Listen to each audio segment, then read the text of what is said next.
سبحانه وتعالى في محكم كلامه المجيد بعد أن نقول أعوذ بالله من الشيطان الرجيم. سيقول السفهاء من الناس ما ولاهم عن قبلتهم التي كانوا عليها قل لله المشرق والمغرب يهدي من يشاء إلى صراط مستقيم. صدق اللہ العظیم. آج دورہ قرآن کا دوسرا دن ہے اور آج کے دورہ قرآن میں انشاءاللہ ہم سورہ بقرہ کی آیت نمبر 142 سے سورہ بقرہ کی آیت نمبر 252 تک کی تلاوت اور اس کے جو مضامین ہیں اس کے اوپر انشاءاللہ ہم بات کریں گے. یہ جتنی بھی آیات ہیں یہ دوسرے پارے کا حصہ ہے، اور جیسا کہ کل میں نے ذکر کیا کہ ہمارے اس دورہ قرآن میں جو ہم نے تقسیم کی ہے وہ 30 دنوں میں 30 پاروں کے حساب سے کی ہے، تو روزانہ ایک پارے کے جو مضامین ہیں وہ انشاءاللہ ہم آپ کے ساتھ ان کے اوپر بات کریں گے. آج کے جو موضوعات ہیں اس کے اندر بنیادی طور پر اگر اس کا خاکہ میں یہاں پہ آپ کے ساتھ شیئر کرتا چلوں تاکہ آپ کے ذہن کے اندر آج کی جتنی بھی گفتگو ہے اس پہ ایک خاکہ ذہن کے اندر آ جائے کہ ہم کن موضوعات کے اوپر بات کریں گے. اس میں سب سے اہم جو ٹاپک ہے شروع کے اندر ہی وہ شہادت علی الناس، امت مسلمہ سے خطاب ہے بیسیکلی پوری صورت کے اندر، اور امت کی جو ذمہ داری ہے دعوت اور اس پیغام کو دوسروں تک پہنچانے کا، اس حوالے سے شہادت علی الناس یہ پہلا بنیادی نقطہ ہے جس پر ہم بات کریں گے. اس کے بعد تحویل قبلہ کے حوالے سے کچھ تفصیلات ہیں. قبلہ جو بیت المقدس سے بیت اللہ کی طرف اس کا رخ ہوا، تبدیل ہوا. اس کے بعد اللہ تعالیٰ نے کچھ دلائل دیے ہیں توحید کے حوالے سے، اللہ تعالیٰ کے رب ہونے کے حوالے سے، اور اس کے بعد حلال و حرام کی کچھ تفصیل ہے. پھر اس کے بعد آیت البر، سورہ بقرہ کی آیت نمبر 177 بہت اہم آیت ہے، اس کے اوپر انشاءاللہ ہم بات کریں گے کہ نیکی کا کیا تصور ہے جو قرآن نے ہمیں دیا ہے. اور اس کے بعد وصیت کے احکام ہے اور روزے کے احکام ہے، تفصیلی احکام اللہ تعالیٰ نے سورہ بقرہ کی آیت نمبر 183 سے 186-87 میں ادا کیے. اس کے بعد حج کے احکام ہے، اللہ تعالیٰ نے قرآن کریم کی صورت میں اور دیگر کچھ مقامات کے اوپر حج کے حوالے سے ہدایات دی ہیں. پھر ایک اور اہم موضوع جو ہے آج کی آیات کے اندر وہ دین کا جو کنسپٹ ہے، دین کا جو تصور ہے اور دین کی جو جامعیت ہے اس حوالے سے کہ دین میں پورے کے پورے داخل ہو جاؤ. انفاق اور زکوٰۃ کے جو احکام ہے تھوڑی سی بات اس کے اوپر ہوگی. پھر عائلی زندگی کے احکام ہے، یہ جو دوسرا حصہ ہے دوسرے پارے کا دوسرا نصف ہے، اس کا اکثر حصہ عائلی زندگی یعنی میاں بیوی کی جو زندگی ہے، گھریلو جو زندگی ہے اس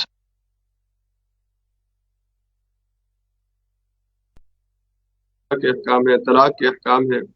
اور آخر میں جہاد کے حوالے سے ایک مضمون جو ہے وہ واقعہ طالوت و جالوت کی شکل میں اللہ نے بیان فرمایا، اور اس میں اللہ تعالیٰ نے ایک اصول بیان فرمایا ہے کہ اللہ تعالیٰ تعداد کے حوالے سے کسی بھی شکست اور فتح یا شکست کا فیصلہ نہیں کرتے، بلکہ دراصل اللہ پر ایمان اور اللہ کے ساتھ مضبوط تعلق جو ہے یہ میدان کارزار کے اندر بھی فتح اور شکست کا ذریعہ بنتی ہے. تو سب سے پہلے جو آج کا ہمارا موضوع ہے امت وسط کے حوالے سے جو بات کہی گئی ہے، یہ سورت جو ہے اگر ہم اس کو بنیادی طور پر دو حصوں میں تقسیم کریں جیسا کہ کل بھی بات کی تھی، تو امت وسط اور یا امت مسلمہ اور امت سابقہ، یہ دو امتیں ہیں جن کا ذکر اس صورت میں کیا گیا ہے. تو امت مسلمہ کو پہلے امت سابقہ کی کہانی سنائی گئی ہے کہ وہ کیسی امت تھی اور اللہ کا اس کے ساتھ کیا معاملہ تھا، اللہ نے کیسے کیسے انعامات اس کے اوپر کیے تھے، اللہ تعالیٰ نے کتنی مہربانیاں ان کے اوپر کی تھی کہ دنیا کے اندر سب سے افضل امت اس کو قرار دیا تھا. لیکن ان کا رویہ، ان کا جواب اور اللہ کے ساتھ ان کا جو معاملہ تھا اس حوالے سے اللہ تعالیٰ نے ان کی پوری تفصیلی کہانی جو ہے وہ ہمیں سنائی ہے. اور پھر اس آیت سے جو سورہ بقرہ کی دوسرے پارے کی دوسری آیت ہے وَكَذَلِكَ جَعَلْنَاكُمْ أُمَّةً وَسَطًا، اللہ نے یہ ذمہ داری اس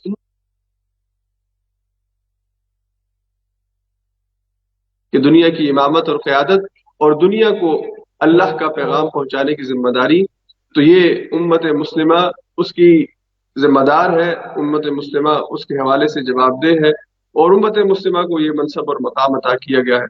تو اللہ نے اسے امت وسط کہا، وَكَذَلِكَ جَعَلْنَاكُمْ أُمَّةً وَسَطًا، ہم نے تمہیں امت وسط بنایا ہے. یہ جو امت وسط ہے، وسط کے حوالے سے تین معانی جو ہے وہ مفسرین نے بیان کیے ہیں، یہ ذہن کے اندر رکھنے چاہیے. ایک وسط کا معنی ہے درمیانی، ہم کہتے ہیں نا وسط درمیان کو کہتے ہیں، تو یہ اسی سے یہ ایک درمیانی امت ہے۔ اور اس کا ایک دوسرا مفہوم اسی سے ملتا جلتا وہ ہے اعتدال والی، یعنی اس امت میں افراط اور تفریط نہیں ہے۔ اللہ نے جو احکام اس کو دیے ہیں، جو طریقہ زندگی اس کو دیا ہے، جو لائف سٹائل اس کو اللہ نے دیا ہے، اس میں کسی قسم کا افراط اور تفریط نہیں ہے۔ بہت بیلنسڈ وے آف لائف اللہ نے اس کو دیا ہے، یعنی اس کے اندر اللہ نے انسان کی جسمانی ضروریات، اس کی روحانی ضروریات، اس کی اخلاقی برتری، یہ ساری جتنی بھی چیزیں ہیں، اس کا ایک بیلنسڈ اللہ نے انسان کو دیا ہے۔ ایسا نہیں ہے کہ اللہ نے اس دین میں، اس امت میں انسانوں سے یہ تقاضا کیا ہو کہ وہ بالکل دنیا سے بے پرواہ ہو کر، دنیا کو چھوڑ کر رہبانیت اختیار کر لیں، دنیا سے الگ ہو کر ایک کونے کھدرے میں بیٹھ جائیں اور اللہ اللہ کرتے رہیں۔ اور نہ ہی اللہ نے یہ مطالبہ کیا کہ بس تم نے 24 گھنٹے میرے سامنے سر بسجود رہنا ہے، بلکہ اللہ نے اپنی عبادت کا جو کنسپٹ اور طریقہ اس امت کو سکھایا ہے وہ بہت ہی معتدل ہے۔ یعنی رات کو کہا کہ اٹھ کر قیام بھی کرو، لیکن ساتھ ہی کہا کہ رات کو آرام بھی کرو۔ دن کے وقت اللہ نے فرمایا کہ معاش کے سلسلے میں جو ذمہ داری تمہیں دی گئی ہے اور جو مصروفیت تمہاری ہے وہ ظاہری بات ہے، تم نے اس میں مصروف رہنا ہے، لیکن اس کے ساتھ ساتھ اللہ نے کہا کہ بالکل دن کا سارا وقت اللہ سے غفلت میں نہ گزرے، بلکہ دن کی جو 3 نمازیں ہیں، یعنی ظہر، عصر اور دن کا جو اختتامی حصہ ہے مغرب کا، اس میں اللہ نے اپنی یاد کا ایک سلسلہ رکھا۔ اور پھر سال کے باقی 11 مہینوں میں اللہ نے انسان کو آزادی دی کھانے پینے کی حلال چیزوں کے اندر، تو ایک مہینہ اللہ نے کہا کہ اس حلال سے بھی اپنے آپ کو روکو، تاکہ تمہارے اندر سیلف کنٹرول، تاکہ تمہارے اندر جو ہے وہ دوسروں کے بارے میں احساسات بھی پیدا ہوں کہ جو بیچارے کھا پی نہیں سکتے، اور اس کھانے پینے سے دوری کے نتیجے میں تمہاری روح کو تقویت ملے گی اور تمہاری نفس کا جو اشتہا ہے، تمہارا جو اشتہا ہے یہ کم ہوگا۔ تو یہ ساری چیزیں ہیں جو اللہ تعالیٰ نے ایک بیلنس طریقے سے ہم سب کو سکھائی ہیں کہ ہم ان ساری چیزوں کا لحاظ رکھتے ہوئے ایک بیلنس زندگی جو ہے وہ بسر کریں۔ تو یہ وسط کے معنی کے اندر یہ چیز ہے۔ اور تیسرا مفہوم وسط کا وہ خیر امت کے حوالے سے ہے، یعنی یہ امت وسط ہے، یہ اس کو اللہ تعالیٰ نے امت خیر بنایا، یعنی یہ سب سے بہتر امت ہے۔ تو یہ تینوں معنی جو ہیں یہ وسط کے مفہوم کے اندر شامل ہیں۔ اور پھر ایک اور دوسری جو اہم چیز ہے اس حوالے سے سمجھنے کی کہ اللہ نے اس کو امت وسط بنا کر صرف یہ نہیں کہ اس کو مرتبہ اور فضیلت دے کے اس کو چھوڑ دیا ہے، بلکہ اس کو شہادت علی الناس کی ذمہ داری دی ہے، یعنی یہ لوگوں کے اوپر گواہی دینے کے لیے، یہ لوگوں کے سامنے اللہ تعالیٰ کی طرف سے جو ذمہ داری اس کو دی گئی ہے اس کو ادا کرنے کے لیے اسے ذمہ دار بنایا گیا ہے۔ تو شہادت علی الناس جو ہے، یعنی لوگوں کے سامنے گواہی، یہ اس امت کی ذمہ داری ہے اور یہی اس کا اصل کام ہے۔ اللہ رب العزت نے انبیاء کا سلسلہ بند کر دیا ہے۔ حضور علیہ الصلوۃ والسلام آخری نبی تھے جو اللہ کی طرف سے بھیجے گئے، آپ کے بعد کوئی نبی اس دنیا کے اندر نہیں آئے گا، اور اللہ کے نبی جب دنیا میں آتے ہیں تو وہ اللہ کی طرف سے نذیر اور بشیر بن کے آتے ہیں، یعنی وہ خوشخبریاں دیتے ہیں ان لوگوں کو جو اللہ کے پیغام کو قبول کر کے، اللہ کی دعوت کو قبول کر کے اس پر عمل پیرا ہوں، اور اسی طرح وہ لوگ کہ جو اللہ کی آیات کا انکار کریں ان کے لیے نذیر ہوتے ہیں۔ تو اللہ نے اس امت کو امت وسط بنایا، امت خیر بنایا، امت محمد صلی اللہ علیہ وسلم اس کا نام رکھا۔ تو اس کی یہ ذمہ داری ہے کہ وہ پیغام، وہ دعوت جو رسول اللہ صلی اللہ علیہ وسلم انسانوں تک پہنچانے کے لیے آئے تھے، تو حضور کے دنیا سے جانے کے بعد یہ امت اس پیغام کو آگے دوسرے انسانوں تک منتقل کرتی رہے۔ تو اس حوالے سے رسول اللہ صلی اللہ علیہ وسلم نے جو اپنی ذمہ داری تھی دعوت پہنچانے کی، پیغام پہنچانے کی، وہ ادا کی، اور لوگوں کو گواہ بنا کے دنیا سے گئے کہ میں یہ ذمہ داری ادا کر کے اور اس ذمہ داری سے فارغ ہو کے اللہ کے پاس جا رہا ہوں، اور قیامت کے دن اللہ رب العزت کے سامنے میں اس حوالے سے سرخرو ہو جاؤں گا کہ میں نے اپنے ذمے جو کام تھا وہ ادا کر دیا۔ تو حجۃ الوداع کے موقع پہ تقریباً 1,24,000 کے مجمع کے سامنے حضور علیہ الصلوۃ والسلام نے سارے انسانوں سے یہ بات کہی، سارے مسلمان جو اس وقت سامنے موجود تھے صحابہ، کہ کیا میں نے جو ذمہ داری میرے اوپر عائد تھی، جو مجھے پیغام پہنچانے کی ذمہ داری دی گئی تھی، کیا میں نے وہ ادا کر دی ہے؟ تو جتنے بھی صحابہ اس میدان کے اندر جمع تھے انہوں نے بیک زبان یہ بات کہی، یہ گواہی دی کہ اے اللہ کے رسول صلی اللہ علیہ وسلم، آپ نے ذمہ داری کا حق ادا کر دیا، ادیت الامانہ ونصح الامہ، آپ نے تو یعنی امانت کا حق ادا کر دیا، اور آپ نے امت کی بھلائی اور اس کے خیر کے لیے اپنی جتنی بھی صلاحیتیں تھیں، جتنے بھی اوقات ہیں وہ سارے صرف کیے ہیں، اور اللہ تعالیٰ آپ سے راضی ہو۔ تو رسول اللہ صلی اللہ علیہ وسلم نے اللہ کے سامنے تب یہ بات کہی کہ اللہم اشہد، اللہم اشہد، اللہم اشہد، اے اللہ گواہ ہو جائیے، یہ امت آج یہ کہہ رہی ہے، یہ قبول کر رہی ہے کہ میں نے ذمہ داری کا حق ادا کر دیا ہے۔ تو اس کے بعد سے یہ امت مسلمہ کی ذمہ داری ہے۔ اس وقت جو لوگ موجود تھے ان کو خود حضور علیہ الصلوۃ والسلام نے اپنی زبان مبارک سے بات کہی کہ الا فلیبلغ الشاہد الغائب، کہ جو تم میں موجود ہے وہ اس تک بات پہنچا دے جو غائب ہے۔ تو جو اس وقت موجود تھے انہوں نے وہ بات دوسروں تک منتقل کی جو وہاں پہ موجود نہیں تھے، اور جو موجود نہیں تھے انہوں نے پھر آگے اپنی نسلوں تک اور دیگر انسانوں تک اس پیغام کو منتقل کیا، اور یہ سلسلہ آج تک جاری ہے۔ اسی پیغام کو دوسرے انسانوں تک منتقل کرنا کہ جن تک یہ پیغام نہیں پہنچا، یہ میری اور آپ کی آج کی ذمہ داری ہے۔ آج اگر ہم ناروے میں رہتے ہیں، اگر ہم اسکینڈینیویا کے کسی ملک میں رہتے ہیں، یورپ کے کسی ملک میں رہتے ہیں، یا دنیا کے کسی علاقے میں رہتے ہیں، بطور مسلمان یہ ذمہ داری شہادت علی الناس کی اللہ کے رسول صلی اللہ علیہ وسلم ہمیں دے کے گئے ہیں، اور اسی حوالے سے اللہ نے ہمیں امت مسلمہ بنایا ہے کہ ہم اس ذمہ داری کو ادا کریں اور اللہ کے پیغام کو دوسرے انسانوں تک منتقل کریں۔ تو یہ ایک اہم مضمون ہے جو بالکل اس سورت کے دوسرے حصے کے ابتدا کے اندر اللہ تعالیٰ نے بیان فرمایا، اور یہ ایک اہم ہدایت ہمیں دی کہ رسول تمہارے سامنے گواہ بنا کے پیش کیے گئے ہیں اللہ کے پیغام کو تم تک پہنچانے کے لیے، اور تم پھر انسانوں کے سامنے گواہ بنو گے اللہ کے پیغام کو ان تک پہنچانے کے لیے۔ اس کے بعد جو سورت کا ابتدائی حصہ ہے اس میں اللہ تعالیٰ نے تحویل قبلہ کی حوالے سے جو آیات ہیں وہ نازل کی، جو ابتدائی 2 رکوع ہیں، 17واں 18واں رکوع۔ اس میں اللہ تعالیٰ نے جو قبلہ تھا اس کا تعین کیا کہ یہ قبلہ جو ہے یہ بیت المقدس کی طرف تھا، تو اب یہ بیت اللہ کی طرف اس کا رخ کر دیا جائے گا۔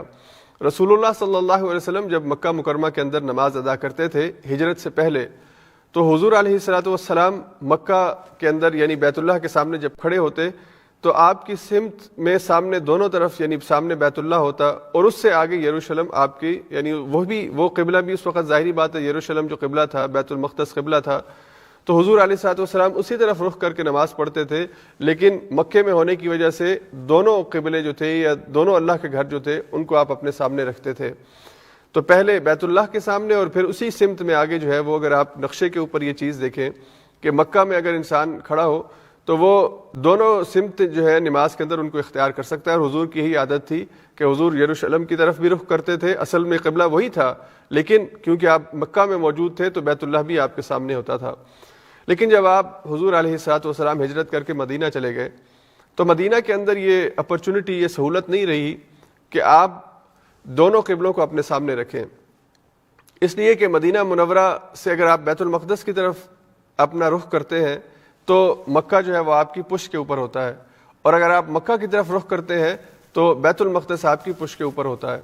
تو رسول اللہ صلی اللہ علیہ وسلم جب سے مدینہ منورہ آئے تو ظاہری بات ہے اللہ کا حکم تھا، شریعت یہی تھی کہ آپ نے بیت المقدس کی طرف رخ کر کے نماز پڑھنی ہے، تو حضور علیہ الصلوۃ والسلام کی خواہش تھی، یہ تمنا تھی کہ قبلہ جو ہے وہ بیت المقدس کی بجائے بیت اللہ کی طرف ہو، اس لیے کہ آپ کے جد امجد حضرت ابراہیم علیہ السلام جو اس گھر کے بنانے والے تھے، اللہ کا پہلا گھر تھا، اور حضور علیہ الصلوۃ والسلام خود مکہ کے رہنے والے تھے، تو ایک قلبی تعلق جو تھا مکہ سے اور اللہ کے گھر سے جو مکہ کے اندر موجود تھا وہ حضور علیہ الصلوۃ والسلام کے ساتھ تھا۔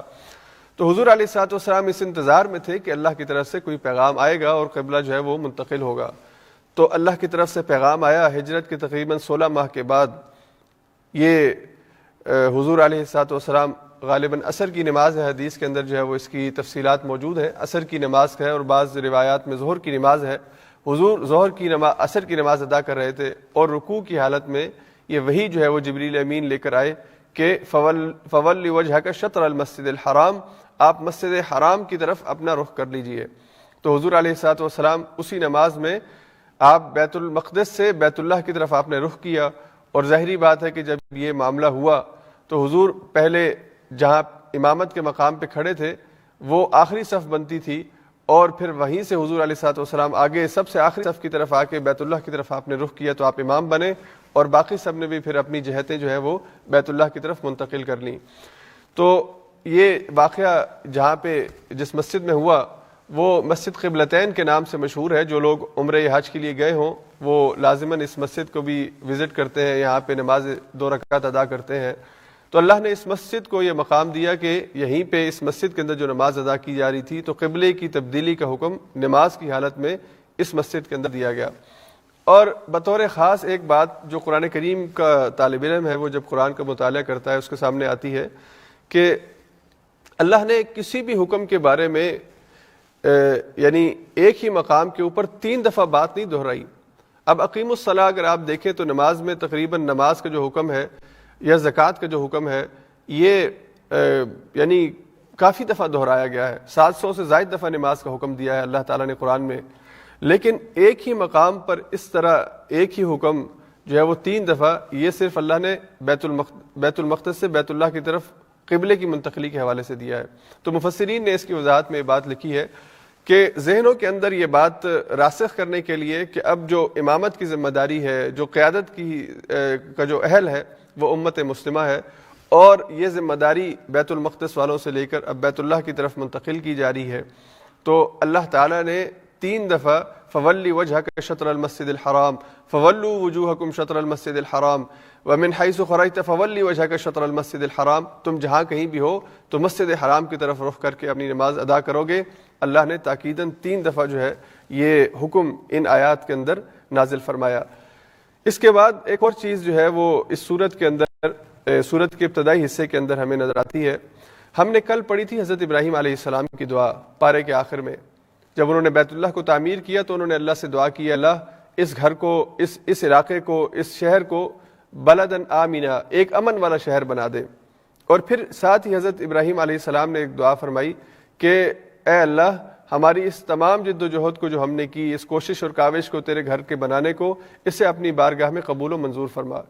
اور تیسری دعا حضرت ابراہیم علیہ السلام نے اس موقع پر یہ فرمائی تھی, ربنا وبعث فیہم رسولا منہم, اے اللہ ان میں ایک رسول کو مبعوث کیجئے جو یتلو علیہم آیاتک, ان کو تیری آیات پڑھ کے سنائے, ویعلمہم الکتاب, انہیں کتاب کی تعلیم دے, والحکمہ, اور انہیں حکمت سکھائے, ویزکیہم, اور ان کا تزکیہ کرے. یہ آیت نمبر 129 ہے. پہلے پارے کے آخر میں یہ دعا حضرت ابراہیم علیہ السلام نے بیت اللہ کی تعمیر کے بعد اللہ تعالیٰ سے مانگی. تو اللہ نے اس دعا کو قبول فرمایا, اور اس دعا کا جواب اللہ نے یہاں دوسرے پارے کے ابتدائی حصے میں دوسرے رکوع میں دیا, اور فرمایا کما ارسلنا فیکم رسولا منکم یتلو علیکم آیاتنا ویزکیکم ویعلمکم الکتاب والحکمہ ویعلمکم ما لم تکونوا تعلمون. جس طرح اللہ نے قبلے کی تبدیلی جو ہے وہ بطور انعام اس امت کو عطا فرمائی, تو اللہ نے فرمایا کہ اسی طرح انعام کے طور پر اللہ نے تمہارے درمیان ایک رسول کو مبعوث فرمایا, یتلو علیکم آیاتنا, جو تم پر ہماری آیات کی تلاوت کرتا ہے, ہماری طرف سے جو آیات نازل ہوں ان کی تلاوت کرتا ہے, ویزکیکم, اور وہ تمہارے نفوس کا تزکیہ کرتا ہے, ویعلمکم الکتاب, اور وہ کتاب کی تمہیں تعلیم دیتا ہے, وہ تمہیں حکمت کی باتیں سکھاتا ہے, ویعلمکم ما لم تکونوا تعلمون, اور تمہیں ان چیزوں کے بارے میں علم دیتا ہے جن سے تم واقف نہیں ہو. تو اللہ تعالیٰ نے دیکھیے دونوں آیات جو ہے وہ یعنی ابراہیم علیہ السلام کی دعا اور اس کی قبولیت, اس کا جواب اللہ تعالیٰ نے اس کو اسی صورت کے اندر ہمارے سامنے جو ہے وہ یہ مضمون جو ہے ہمارے سامنے آتا ہے. تو قرآن کی جو ایک ربط اور ترتیب ہے, یعنی اس وقت ابراہیم علیہ السلام کی دعا اور اس کی قبولیت جو ہے وہ سکھائی جا رہی ہے کہ وہ دعا جو حضرت ابراہیم نے مانگی تھی اس کا جواب اللہ نے اسی صورت میں ہمارے سامنے رکھا. اسی طرح یہ یعنی قرآن کریم کی آپس میں جو آیات کا ربط ہے, جو خوبصورتی ہے, اس حوالے سے یہ چند چیزیں جو میں آپ کے ساتھ شیئر کر رہا ہوں. ایک اور چیز جو ہے, اللہ تعالیٰ نے مسلمہ سے اور امت سابقہ سے ایک ہی انداز میں ایک وعدہ کیا ہے. یعنی اس میں اللہ تعالیٰ نے ایسا نہیں کیا کہ بنی اسرائیل کوئی نعوذ باللہ کسی اور کی مخلوق تھے یا اللہ کو محبوب نہیں رہے تھے تو اللہ نے ان کے ساتھ اور معاملہ کیا اور امت محمد صلی اللہ علیہ وسلم کے ساتھ اور معاملہ کیا. ایسا نہیں تھا. اللہ نے اس امت سابقہ سے جو طریقہ اپنایا, جو وعدہ کیا, وہی وعدہ اور وہی انعام جو ہے اللہ نے اس امت سے کیا. تو اگر آپ سورہ بقرہ کی آیت نمبر 40 پڑھیں جو کل ہم نے پڑھی تھی, وہاں پہ ایک آیت ہے, وہاں پہ ایک وعدہ ہے جو اللہ کی طرف سے بنی اسرائیل سے کیا گیا تھا. اس کی تفصیل سورہ اعراف کے اندر آئے گی آگے. تو اللہ نے فرمایا اے بنی اسرائیل میری اس نعمت کو یاد کرو جو میں نے تمہارے اوپر کی, وَأَوْفُوا بِعَهْدِي أُوفِ بِعَهْدِكُمْ, اور میرے ساتھ کیے ہوئے وعدے کو پورا کرو, میں تمہارے ساتھ کیے ہوئے وعدے کو پورا کروں گا. یعنی میری بات مانو گے تو میں تمہاری بات بھی مانوں گا اور تمہیں دنیا اور آخرت کے اندر کامیابی عطا کروں گا. تو اللہ تعالیٰ نے یہ الفاظ جو تھے یہ بنی اسرائیل سے کہے, اور تقریباً اسی انداز میں اللہ نے بات اہل ایمان سے کی, امت مسلمہ سے کی. تو فرمایا کہ فَاذْكُرُونِي يَذْكُرْكُمْ, اگر تم میرا ذکر کرو گے تو میں تمہارا ذکر کروں گا، یعنی مجھے یاد رکھو گے تو میں تمہیں یاد رکھوں گا، اگر میری مان کے چلو گے تو دنیا کی امامت بھی تمہارے حوالے ہوگی، دنیا کی قیادت بھی تمہیں ملے گی، عزت بھی تمہیں ملے گی، اور دنیا کے اندر اللہ تعالیٰ کی جو نعمتیں ہیں ان سے بھی تم فائدہ اٹھا سکو گے۔ اور پھر اللہ نے فرمایا واشکروا لی ولا تکفرون، میرا شکر ادا کرو اور کفران نعمت مت کرو۔ تو اللہ نے فرمایا کہ سابقہ امت سے بھی یہی کہا کہ میرے ساتھ جو وعدہ ہے اس کو پورا کرو، نبیوں کی بات کو مانو، اللہ کی طرف سے جو ہدایات ہیں ان پر عمل کرو، اور اس امت سے بھی اللہ نے یہی کہا، امت محمد صلی اللہ علیہ وسلم سے، کہ تم میری طرف سے جو ہدایت ہے اس پر عمل کرو تو میں تمہیں دنیا اور آخرت کی کامیابیوں سے ہمکنار کروں گا۔ اور ایک تیسرا، اسی حوالے سے ایک تیسری چیز ہے وہ بھی میں آپ کے ساتھ شیئر کرنا چاہوں گا کہ سابقہ امت اور موجودہ امت کو اللہ تعالیٰ نے ایک ہی عمل کی تاکید کی ہے، اور تقریباً ایک ہی الفاظ ہیں دونوں کے لیے۔ تو بنی اسرائیل سے اللہ نے آیت نمبر 45 میں یہ بات کہی تھی وَاسْتَعِینُوا بِالصَّبْرِ وَالصَّلَاةِ، نماز اور صبر کے ذریعے سے مدد حاصل کرو۔ اور اللہ تعالیٰ نے یہی بات امت مسلمہ سے کہی، یہی ہدایت امت مسلمہ کو کی۔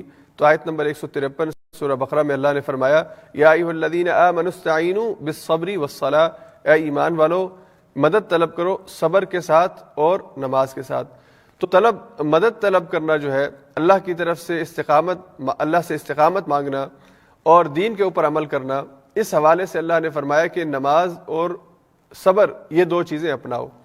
نماز دراصل انسان کو اللہ کے ساتھ جوڑتی ہے، نماز انسان اور بندے کے یعنی انسان اور اس کے رب کے درمیان ایک ملاقات کا ذریعہ ہے، مناجات کا ذریعہ ہے، اور نماز انسان کو جتنی بھی کسی قسم کی پریشانی مشکل ہو ان حالات میں ایک امید کا اور اللہ کی طرف سے رحمتوں کا پیغام دیتی ہے۔ تو یہ صبر اور نماز دو چیزیں ہیں جن کا حکم بنی اسرائیل کو دیا گیا، اور صبر اور نماز دو چیزیں ہیں جن کا حکم امت مسلمہ کو دیا گیا۔ اور صبر کے حوالے سے یہ بات ذہن میں رکھیے کہ اس آیت کے بعد یعنی آیت نمبر 153 کے بعد اللہ تعالیٰ نے یہ بات کہی ہے کہ تمہیں مسلمان ہونے کے بعد اس پر مطمئن نہیں ہو جانا چاہیے، بے فکر نہیں ہو جانا چاہیے کہ اللہ کی طرف سے کوئی ٹیسٹ کوئی امتحان نہیں آئے گا، بس اب ہم مسلمان ہو گئے، اب بیڑا پار ہو گیا ہے۔ اللہ نے فرمایا کہ مسلمان ہونا، اسلام قبول کرنا، یہ تو عشق کے امتحان کی پہلی سیڑھی ہے جو تم نے چڑھی ہے، اس کے بعد ابھی عشق کے امتحان اور آئیں گے۔ وَلَنَبْلُوَنَّكُمْ بِشَيْءٍ مِّنَ الْخَوْفِ وَالْجُوعِ وَنَقْصٍ مِّنَ الْأَمْوَالِ وَالْأَنفُسِ وَالثَّمَرَاتِ وَبَشِّرِ الصَّابِرِينَ، ہم تمہیں ضرور آزمائیں گے، ضرور بضرور آزمائیں گے، اس میں کوئی دو رائے نہیں ہے۔ یہ ہو نہیں سکتا کہ بندہ مومن کو اللہ آزمائے نہیں۔ تو اللہ نے فرمایا کہ میرے آزمانے کے طریقے مختلف ہوں گے، کسی کو میں آزماؤں گا کہ میں خوف کے اندر اس کو مبتلا کر دوں گا، خوف کی کیفیت ہو جائے گی، اور کسی کو میں آزماؤں گا بھوک سے، اس کے پاس کھانے پینے کی اشیاء کی کمی ہوگی۔ پھر یہ ایک آزمائش کا امتحان ہوگا کہ بندہ خوف کے ان لمحات میں اور اسی طرح بھوک کے ان لمحات میں اللہ کو یاد رکھتا ہے یا اللہ کو بھولتا ہے۔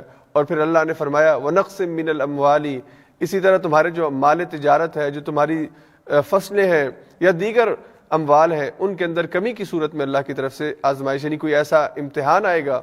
آج کل کا جو کرونا کا امتحان ہے، اس کو اگر ہم ان آیات کے ساتھ جوڑ کے سمجھنے کی کوشش کریں تو یہ بالکل خوف کی کیفیت بھی بنتی ہے، اور بہت جگہوں پہ جہاں پہ وسائل کی کمی ہے، بھوک کی جو قلت ہے وہ موجود ہے، یعنی بھوک موجود ہے، غذا کی قلت ہے، اور اسی طرح سے وہاں پر جو ہے وہ انسانی جان جو ہے وہ ضائع ہو رہی ہے۔ تو یہ مختلف آزمائشیں موجود ہیں۔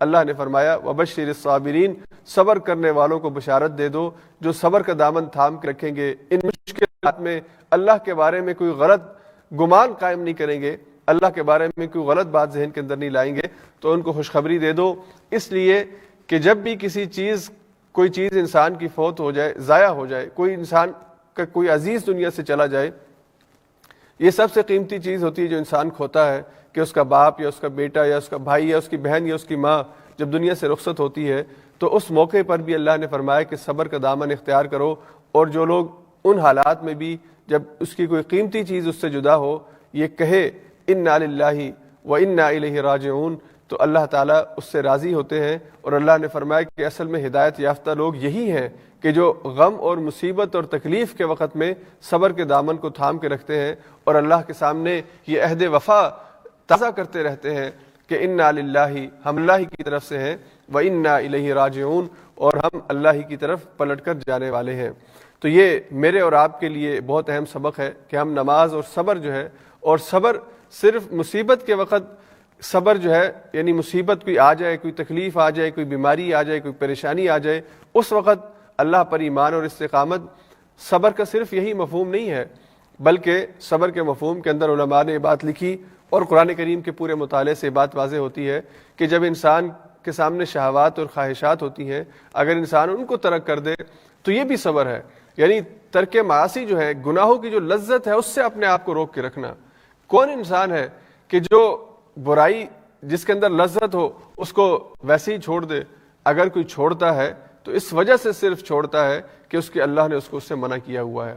تو نفس جو شہوات کی طرف، جس کے بارے میں کل ہم پڑھیں گے، زُيِّنَ لِلنَّاسِ حُبُّ الشَّهَوَاتِ، کہ اس نفس کے لیے شہوات جو ہیں وہ خوشنما بنائی گئی ہیں، اور خوشنما چیزیں کیا ہیں؟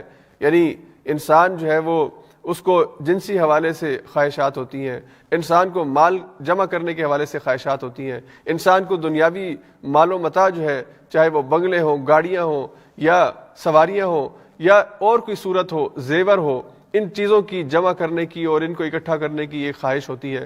تو اللہ نے فرمایا کہ جو اپنی ان خواہشات کو روک کے رکھے گا، ان خواہشات کو اپنے اوپر غالب نہیں ہونے دے گا اور ان کے حصول کے لیے کوئی حرام طریقہ نہیں اپنائے گا، تو اللہ نے فرمایا کہ یہ صبر کرنے والے ہیں، اور اصل میں یہی لوگ ہدایت یافتہ ہیں۔ تو صبر کے اس مفہوم کو وسیع انداز میں سمجھنے کی ضرورت ہے۔ اس کے بعد اگلا جو مضمون اللہ نے ان آیات میں بیان فرمایا وہ صفا اور مروہ کے حوالے سے ہے، اور اللہ نے فرمایا کہ ان الصفا والمروۃ من شعائر اللہ، صفا اور مروہ اللہ کی نشانیوں میں سے ہیں۔ اللہ نے انہیں اپنی نشانی کہا ہے۔ شعیرہ، شاعر جمع ہے شاعرہ کی، اور شاعرہ کہتے ہیں نشانی کو، یعنی اللہ کے ہاں جو مقرب چیزیں ہیں، اللہ کے ہاں جو خاص چیزیں ہیں، اس میں صفا اور مروہ کا اللہ نے ذکر کیا۔ اب دیکھیے، اسلام کے حوالے سے آج بہت پروپیگنڈا کیا جاتا ہے کہ اسلام میں عورت کے حقوق نہیں ہیں، اور اسلام میں جو ہے وہ عورت کو بالکل یعنی بیک ڈور کے اوپر رکھا گیا ہے، اس کو پچھلی جانب رکھا گیا ہے، اور مثالیں دی جاتی ہیں کہ دیکھیں جی نماز کے اندر بھی اسے پچھلی صفوں میں کھڑا کیا جاتا ہے، اور اسی طرح سے اس کو جو ہے وہ امامت کا حق نہیں ہے۔ یہ باتیں صرف اور صرف گمراہی کے لیے پھیلائی جاتی ہیں۔ سچی بات یہ ہے کہ جو مقام، جو مرتبہ اور جو عزت اللہ نے عورت کو دی ہے، وہ سچی بات یہ ہے کہ مرد کو بھی وہ نہیں دی۔ آپ دیکھیے کتنی احادیث ہیں جن میں اللہ تعالیٰ نے عورت جو ماں کی شکل کے اندر ہے اس کا مقام اور مرتبہ بیان فرمایا۔ اور ایک صحابی نے پوچھا، اے اللہ کے رسول، میرے اوپر کس کا حق سب سے زیادہ ہے؟ تو رسول اللہ صلی اللہ علیہ وسلم نے فرمایا تیری ماں کا۔ پھر اس نے دوبارہ سوال پوچھا تو آپ نے پھر یہی جواب دیا۔ تیسری دفعہ سوال پوچھا تو آپ نے تیسری دفعہ بھی یہی جواب دیا کہ تیری ماں کا حق سب سے زیادہ ہے انسانوں میں جو تجھے ادا کرنا ہے، اور پھر چوتھی دفعہ حضور نے کہا کہ تیرے باپ کا۔ تو اللہ نے یہ صفا اور مروہ جو ہے یہ کس کی یاد میں رکھی ہے؟ یہ اللہ نے اس کو اپنی نشانی کیوں بنایا ہے؟ صفا اور مروہ جیسی بہت سی پہاڑیاں ناروے کے اندر ہے، سویڈن کے اندر ہے، دنیا کے دیگر ملکوں کے اندر ہے، لیکن یہ صفا اور مروہ کی پہاڑی اللہ کو کیوں پسند آئی ہے؟ اللہ کو یہ پسند اس لیے آئی ہے کہ اس کے اوپر ہاجرہ، حضرت اسماعیل کی والدہ حضرت ہاجرہ، وہ اس کے اوپر چلی، اور اس امید کے اوپر کہ کہیں اللہ کی طرف سے کوئی رحمت آ جائے، اور وہ جو بچہ پیاسا ہے، چھوٹا بچہ ایڑیاں رگڑ رہا ہے پیاس سے، اللہ کی طرف سے کوئی پانی کا انتظام ہو جائے تو وہ اس کو پانی پلا سکیں۔ تو اللہ پر امید کے ساتھ اور اللہ پر ایمان کے ساتھ وہ جو چکر لگائے تھے حضرت حاجرہ نے صفا اور مروہ کے درمیان، اللہ کو وہ اس عورت کی ادا اتنی پسند آئی کہ اللہ نے قیامت تک آنے والے سارے انسانوں کو جو بیت اللہ کی زیارت کے لیے، حج عمرے کے لیے جائیں، پابند کر دیا کہ وہ اس عورت کی سنت کی یاد کو تازہ رکھیں گے اور صحیح کریں گے صفا اور مروہ کے درمیان۔ تو یہ ایک عورت کی سنت ہے جسے اللہ نے زندہ رکھا ہے، اور یہ حج اور عمرے کی اہم عبادت ہے جو ہر صورت جو ہے وہ ادا کرنی ہوتی ہے۔ اور اس حوالے سے یہ جو آیت ہے، اس آیت کے اندر اللہ تعالیٰ نے ایک غلط فہمی کا ازالہ کیا ہے۔ اس کی شان نزول کے اندر مفسرین نے یہ بات لکھی ہے کہ بعض دفعہ مسلمان جو ہے وہ کسی اس عمل کو جو وہ یعنی مسلمان ہونے سے پہلے کرتے تھے، اس کو کرتے ہوئے سوچتے تھے کہ کیا یہ عمل ٹھیک ہے یا نہیں۔ ان میں ایک معاملہ یہ صحیح کا تھا صفا اور مروہ کے درمیان۔ تو یوں تھا کہ وہاں پہ جاہلیت کے دنوں میں صفا کے اوپر ایک عصاف نامی اور مروہ کے اوپر ایک نائلہ نامی بت انہوں نے رکھا ہوا تھا۔ تو یہ جب وہاں پہ صحیح کرتے تھے تو دراصل یہ حضرت ہاجرہ کی یاد میں نہیں بلکہ یہ اس عصاف اور اس نائلہ کے لیے یہ صحیح کیا کرتے تھے۔ تو جب یہ مسلمان ہوئے تو انہوں نے سوچا کہ شاید اب اس عمل کی ضرورت نہیں ہے، اس لیے کہ ہم تو یہ شرک عمل کرتے تھے، اپنے بتوں کے لیے کرتے تھے۔ تو اللہ تعالیٰ نے فرمایا کہ اس کے اندر شرک کا جو عنصر ہے وہ تم نے خود شامل کیا ہے، صفا اور یعنی صفا اور مروہ کے درمیان جو سعی ہے، اصل میں تو اس میں کوئی ایسی چیز نہیں تھی، ابراہیم علیہ السلام کے دور سے سعی جو ہے وہ صفا اور مروہ کے درمیان ہوتی تھی، اس لیے یہ سعی جاری رہے گی۔ ہاں بتوں کو وہاں سے ہٹا دو، تو اگر تم پہلے بتوں کے لیے کرتے تھے، اب مسلمان ہونے کے بعد تم اللہ کے لیے یہ سعی کرو گے، اور یہ سعی یاد ہوگی حضرت ہاجرہ اور حضرت اسماعیل کی یاد میں۔ تو یہ واقعہ یعنی سعی جو ہے دراصل یہ وہ واقعے کی یاد ہے کہ جو حاجرہ علیہ السلام کے ساتھ چکر تھے صفا اور مروہ کے درمیان اسماعیل علیہ السلام کو پانی دینے کے لیے، اس لیے کہ اسماعیل کو پیاس لگی تھی اور وہ پانی پینا چاہتے تھے۔ تو حضرت ہاجرہ کے یہ جو چکر ہے یہ یعنی صفا اور مروہ کے درمیان، یہ آج تک جو ہے یہ اس عبادت کا حصہ ہے۔ اس کے بعد اگلا جو مضمون ہے اس میں ایک اہم آیت ہے، آیت نمبر 164، سورہ بقرہ کی آیت نمبر 164۔ اس آیت میں اللہ تعالیٰ نے تخلیق کائنات کے 7 مظاہر جو ہیں وہ بیان فرمائے ہیں۔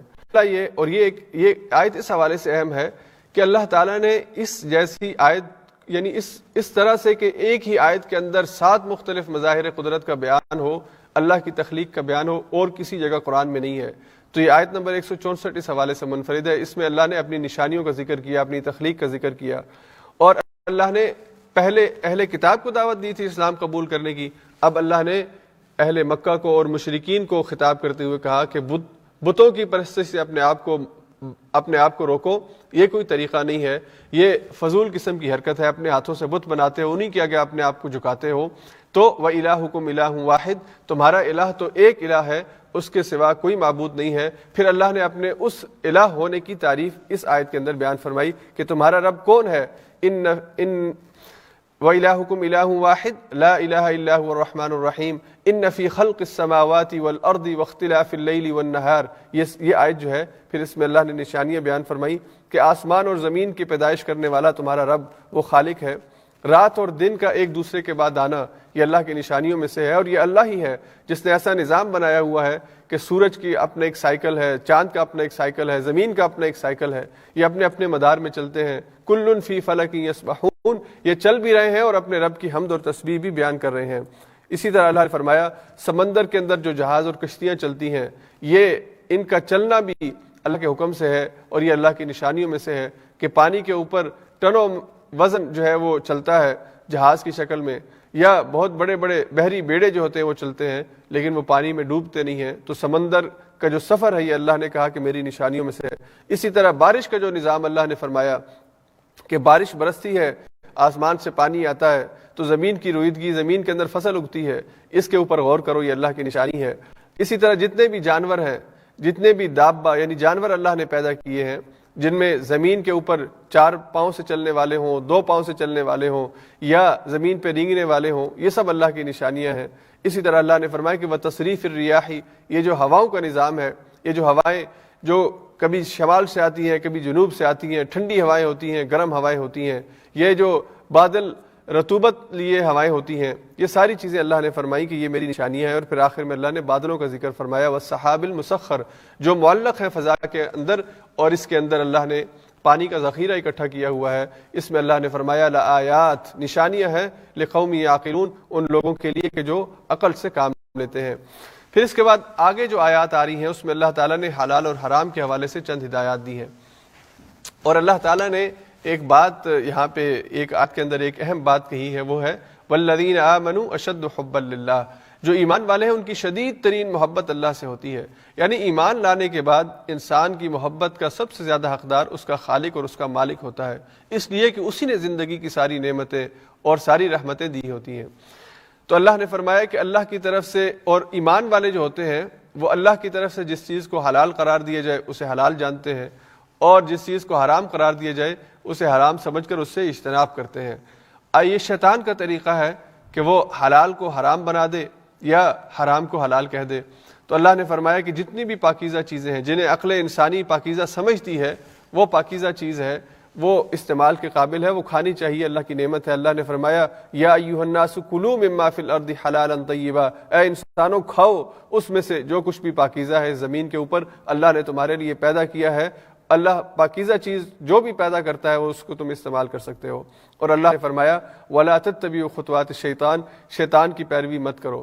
شیطان کی پیروی یہ کہ تم حلال کو حرام کر دو یا حرام کو حلال کر دو، اور ایسا بنی اسرائیل نے خاص طور پہ کیا کہ انہوں نے اللہ کی طرف سے بعض حرام چیزوں کو حلال قرار دیا اور اسی طرح بعض حلال چیزوں کو انہوں نے حرام قرار دیا. تو اللہ نے فرمایا کہ یہ شیطانی طریقہ ہے، اس سے اپنے آپ کو باز رکھو. یہ اگر تم اس رستے پر چلو گے تو دراصل شیطان کی پیروی کرو گے، اور شیطان تمہیں بے حیائی اور برائی کے کاموں کی طرف دعوت دیتا ہے. وہ کبھی بھی تمہیں خیر اور بھلائی کی طرف لے کے نہیں جائے گا. اپنے آباء و اجداد کی اندھی تقلید کو چھوڑ دو. حلال اور حرام کے معاملے میں شریعت اسلامیہ، رسول اللہ صلی اللہ علیہ وسلم نے اور اللہ نے اپنی کتاب کے اندر جو معیار مقرر کیا ہے اسی کو حق جانو. کسی چیز کو اس وجہ سے حلال مت کہو کہ تمہارے باپ دادا اسے حلال کہتے تھے، یا کسی کو اس وجہ سے حرام مت کہو کہ تمہارے باپ دادا اسے حرام کہتے تھے. حلال و حرام کا جو اختیار ہے یہ صرف اور صرف اللہ کے پاس اور اللہ کے ذریعے اللہ نے اپنے نبی کو اپنے انبیاء کو اس کا اختیار دیا ہے. وہ شریعت بتاتے ہیں کہ کیا چیز حلال ہے اور کیا چیز حرام ہے. اس کے علاوہ کسی کو یہ اختیار نہیں ہے کہ وہ کسی چیز کو حلال قرار دے یا کسی چیز کو حرام قرار دے. یعنی جو اصول قرآن کے اندر بیان کر دیے گئے یا رسول اللہ صلی اللہ علیہ وسلم نے اپنی احادیث کے اندر بیان کیے، ان اصولوں کے اوپر اگر کوئی چیز آئے گی تو وہ حرام قرار دی جائے گی. اور اگر ان اصولوں کے اوپر کوئی چیز نہیں آتی جو حرام قرار دی گئی ہیں تو پھر اس چیز کے اندر اصل کیا ہے؟ حلت ہے. الاصل فی الاشیاء الاباحہ، اشیاء کے اندر جو اصل ہے وہ حلت ہے. البتہ جس کی حرمت بیان کر دی جائے پھر وہ حرام ہوتی ہے.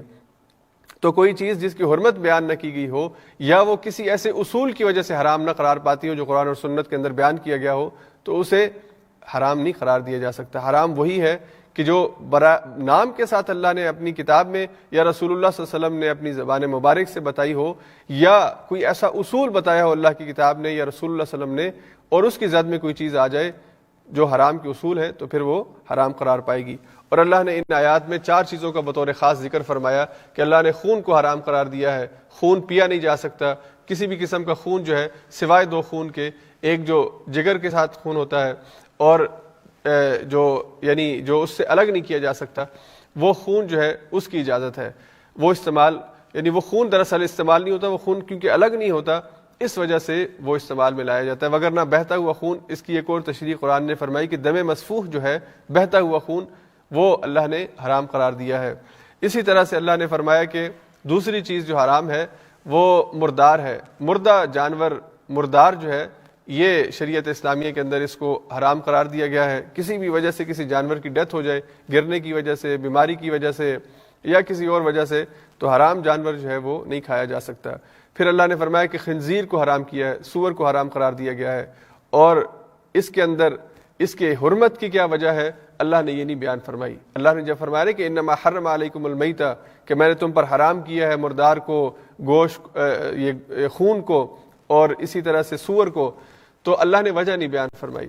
ہاں اب یہ اہل علم ہے جو بیان کرتے ہیں کہ سور اس وجہ سے حرام ہے، سور اس وجہ سے حرام، یا خون جو ہے اس وجہ سے حرام ہے، اس میں انسانی طبیعت یا انسانی صحت کے لیے نقصان کے پہلو زیادہ ہیں. لیکن اللہ نے کہا ہے کہ میں نے حرام کی ہے، اور بطور مسلمان، اہل ایمان کا، مسلمان کا رویہ یہی ہونا چاہیے کہ جب اللہ کہہ دے کہ یہ چیز حرام ہے تو پھر اسے حرام جانے. ہاں اللہ نے یہاں پہ ایک بات کہی کہ اگر کسی انسان کو مجبوری کی حالت میں، اضطرار کی حالت میں کہ وہ مر رہا ہے، کھانے کے لیے کوئی اور چیز میسر نہیں ہے، تو پھر یہ ایک استثنائی صورت ہے، یہاں پہ حرام کھانے کی اجازت ہے. جیسا کہ ہم پڑھیں گے آگے سورہ نحل میں 14 پارے میں کہ کسی انسان کو کلمہ کفر نہیں کہنا چاہیے مسلمان کو. اگر وہ کلمہ کفر کہے گا تو دائرہ اسلام سے نکل جائے گا. لیکن اگر کوئی انسان مجبور کر دیا جائے کہ تمہاری زندگی ختم کر دی جائے گی، تمہیں موت دے دی جائے گی اگر تم کلمہ کفر نہیں کہتے، اللہ کے بارے میں یا رسول اللہ صلی اللہ علیہ وسلم کے بارے میں برا بھلا نہیں کہتے، تو تمہاری زندگی ختم، یعنی تمہیں موت دے دی جائے گی، تمہیں قتل کر دیا جائے گا. تو ایسی حالت میں اپنی جان بچانا کیونکہ فرض ہے، تو اللہ نے فرمایا کہ الا من اکرہ قلبہ، کہ جو دل کی کراہت کے ساتھ اگر یہ بات کہہ دے، یعنی کلمہ کفر کہہ دے، مجبوری کی حالت میں اسے مارا جا رہا ہو، تو اس سے اجازت ہے. یعنی اللہ یہ نہیں چاہتا کہ انسان اذیت برداشت کرتا رہے. اگر کوئی انسان اللہ کی طرف سے اس رخصت کو استعمال کرنا چاہے تو اسے اجازت ہے. اسی طرح مجبوری اور اضطرار کی حالت میں اگر انسان مر رہا ہو، یا کسی انسان کو ایسی بیماری ہو کہ جس کا علاج کسی ایسی چیز میں ہو کہ جو حرام ہے، اور اس کے علاوہ کوئی اور چیز میسر نہ ہو، کوئی اور دوائی میسر نہ ہو، تو پھر علاج کے لیے اس کا استعمال کیا جا سکتا ہے.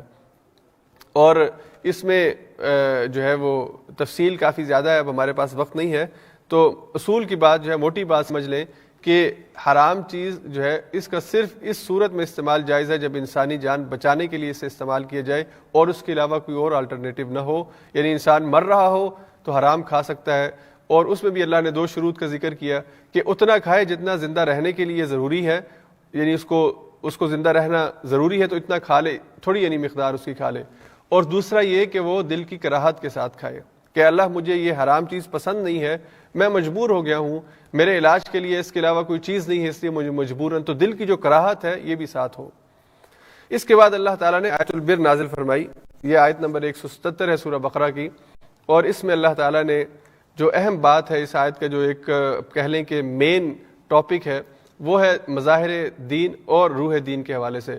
دیکھیں دین کے ہوتے ہیں بعض مظاہر، ظاہری طور پر کچھ چیزیں ہم کرتے ہیں، مثال کے طور پہ ظاہری طور پر میں نے داڑھی رکھی ہوئی ہے، ٹوپی پہنی ہوئی ہے، میں شلوار قمیض پہنی ہوئی ہے، میں رکوع اور سجدے کرتا ہوں نماز کی حالت میں، یا میں نے روزہ رکھا ہوا ہے، یہ ظاہر یہ مظاہر فطرت یعنی مظاہر دین ہے، یہ دین کی جو ظاہری چیزیں ہیں وہ ہیں۔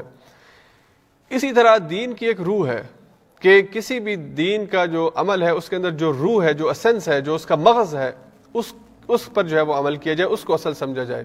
تو اللہ نے یہاں پہ یہی بات فرمائی کہ دین کے اندر جو ظاہری چیزیں ہیں ان کو اصل مت سمجھو، بلکہ اصل چیز وہ روح دین ہے کہ اس حکم کے اندر جو حکمت ہے، جو اس حکم کو ماننے کے اندر اصل بات ہے، اس کو اپنے سامنے رکھو۔ تو اللہ نے فرمایا لیس البر ان تولوا وجوہکم قبل المشرق والمغرب، صرف مشرق کی طرف یا مغرب کی طرف چہرہ کرنے سے تم یہ سمجھو کہ تم مسلمان ہو گئے اور تم نیکی کرتے ہو، یہ کوئی نیکی نہیں ہے، بلکہ اللہ نے فرمایا نیکی یہ ہے کہ تم عقائد کے میدان کے اندر بھی، عقائد کی دنیا کے اندر بھی مکمل طور پر مسلمان ہو، تم اللہ پر ایمان رکھتے ہو، یوم آخرت پر ایمان رکھتے ہو، فرشتوں پر ایمان رکھتے ہو، کتابوں پر ایمان لاتے ہو اور نبیوں پر ایمان لاتے ہو۔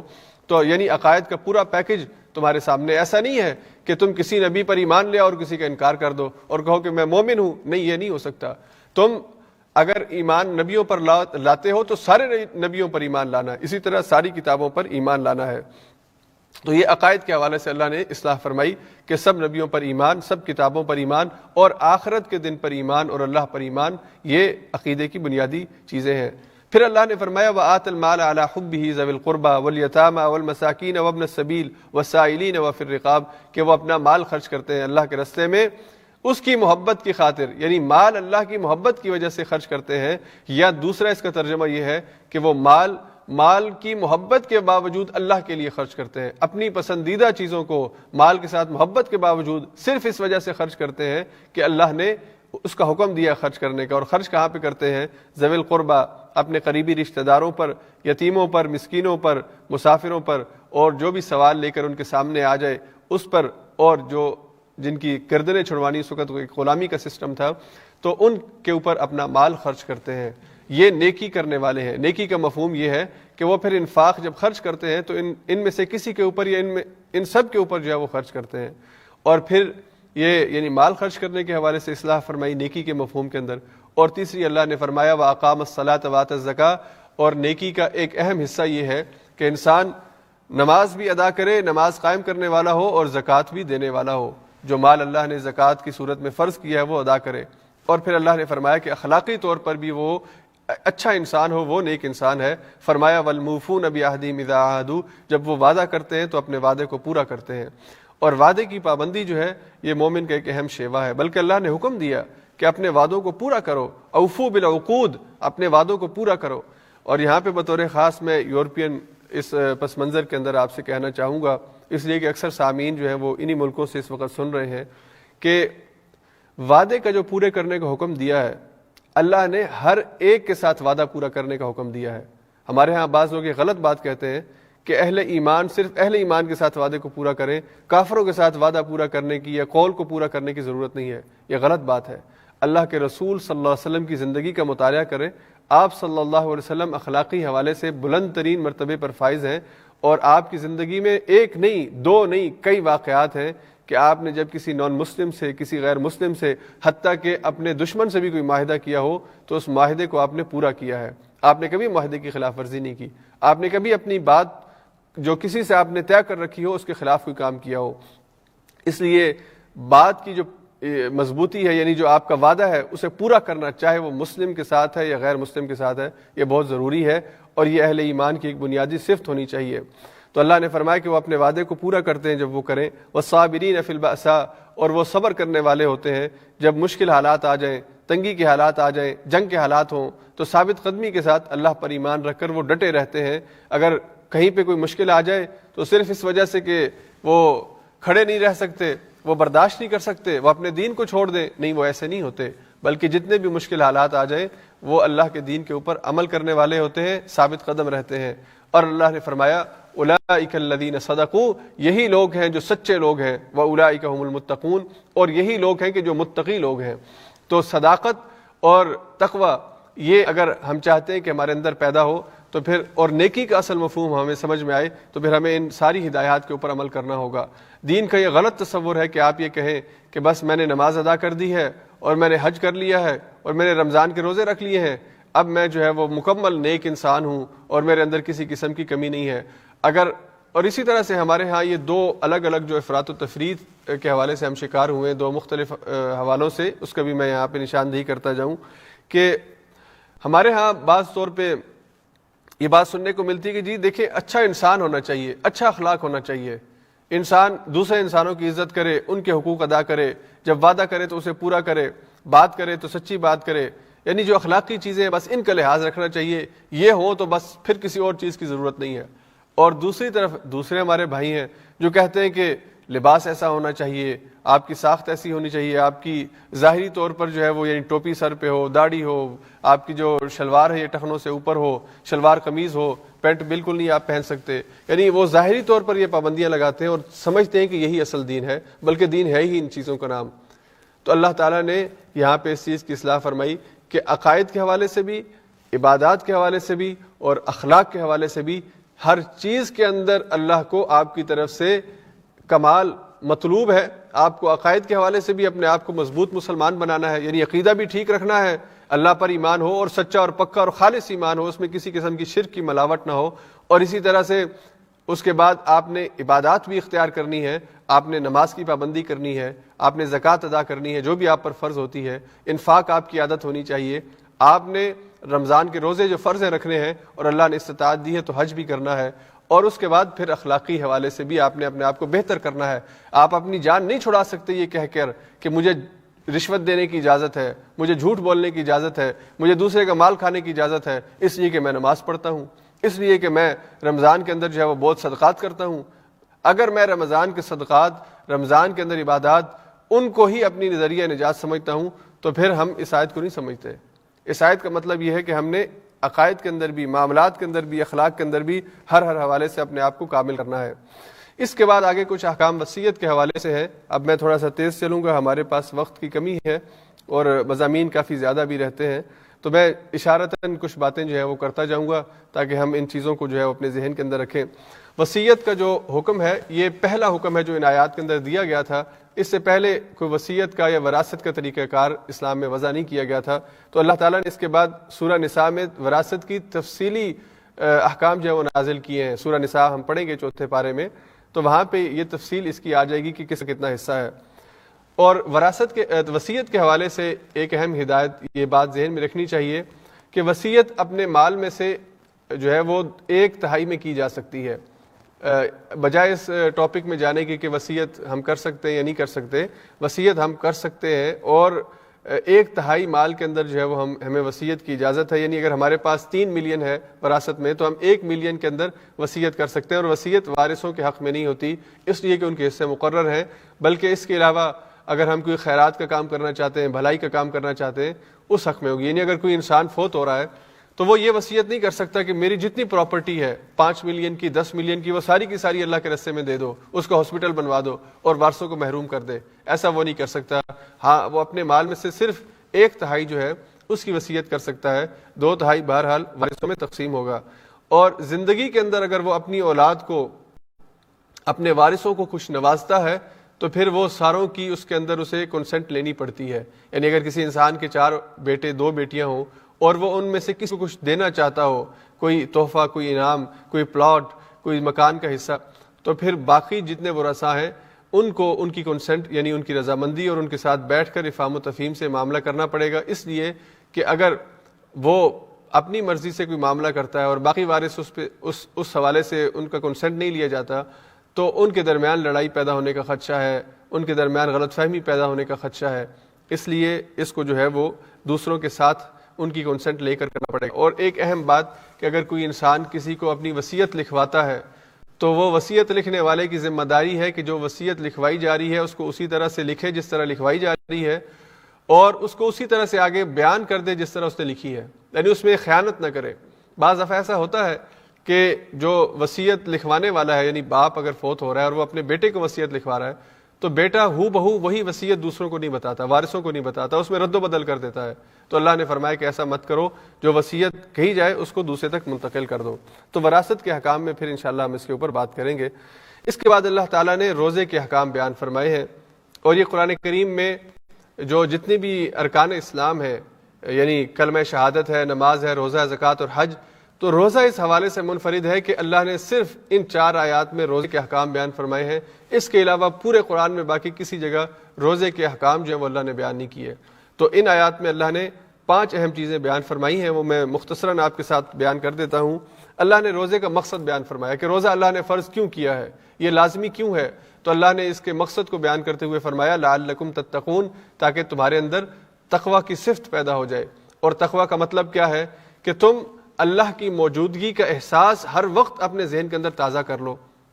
روزے کے اندر کیا ہوتا ہے جو دیگر عبادات میں نہیں ہوتا، کہ ہمیں پیاس لگی ہے، اب مثال کے طور پہ میں بول رہا ہوں مجھے پیاس لگ رہی ہے، تو میرے سامنے پانی پڑا بھی ہو تو میں پانی نہیں پیتا، اس وجہ سے کہ میرا اللہ مجھے دیکھ رہا ہے. بہت ہی زیادہ گرمی ہو اور آپ فریج کے سامنے کھڑے ہوں، کچن میں کھڑے ہوں، آپ پی سکتے ہو پانی، کوئی آپ کو دیکھنے والا نہیں ہے، لیکن آپ کام نہیں کرتے، وہ یعنی پانی نہیں پیتے. تو کس وجہ سے نہیں پیتے؟ اس وجہ سے کہ آپ کا رب آپ کو دیکھ رہا ہے.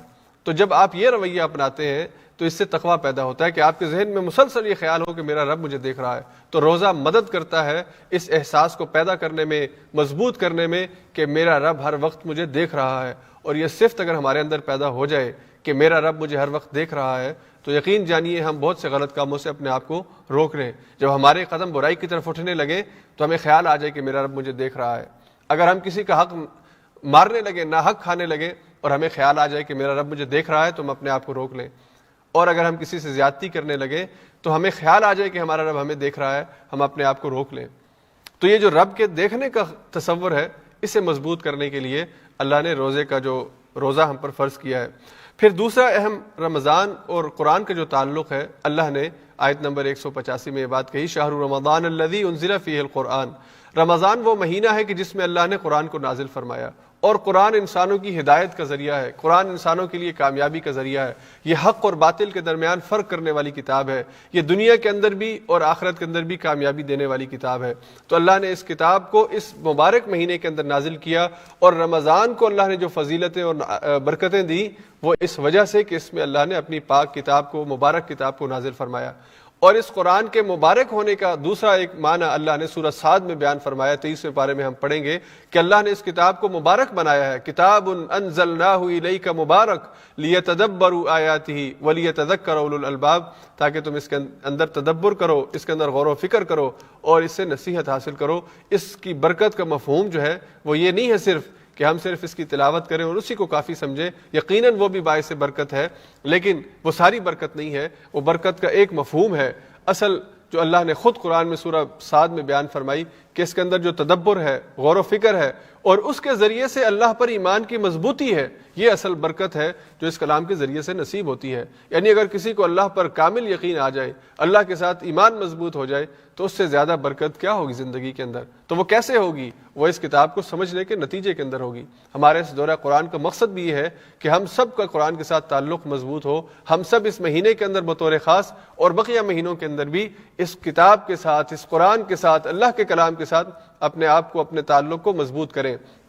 تو رمضان اللہ نے قرآن کے نزول کی وجہ سے بابرکت بنایا ہے، اور اللہ کے رسول صلی اللہ علیہ وسلم کا معمول یہ تھا کہ آپ بطور خاص رمضان میں اس مہینے کے اندر قرآن کی تلاوت کثرت سے کیا کرتے تھے. اور ایک خاص سنت جو حضور علیہ الصلوۃ والسلام کی صرف رمضان کے حوالے سے ثابت ہے اور روایت کی گئی ہے کہ آپ اس مہینے میں جتنا قرآن نازل ہو چکا ہوتا تھا، یعنی اگر مثال کے طور پر 15 ہجری کے اندر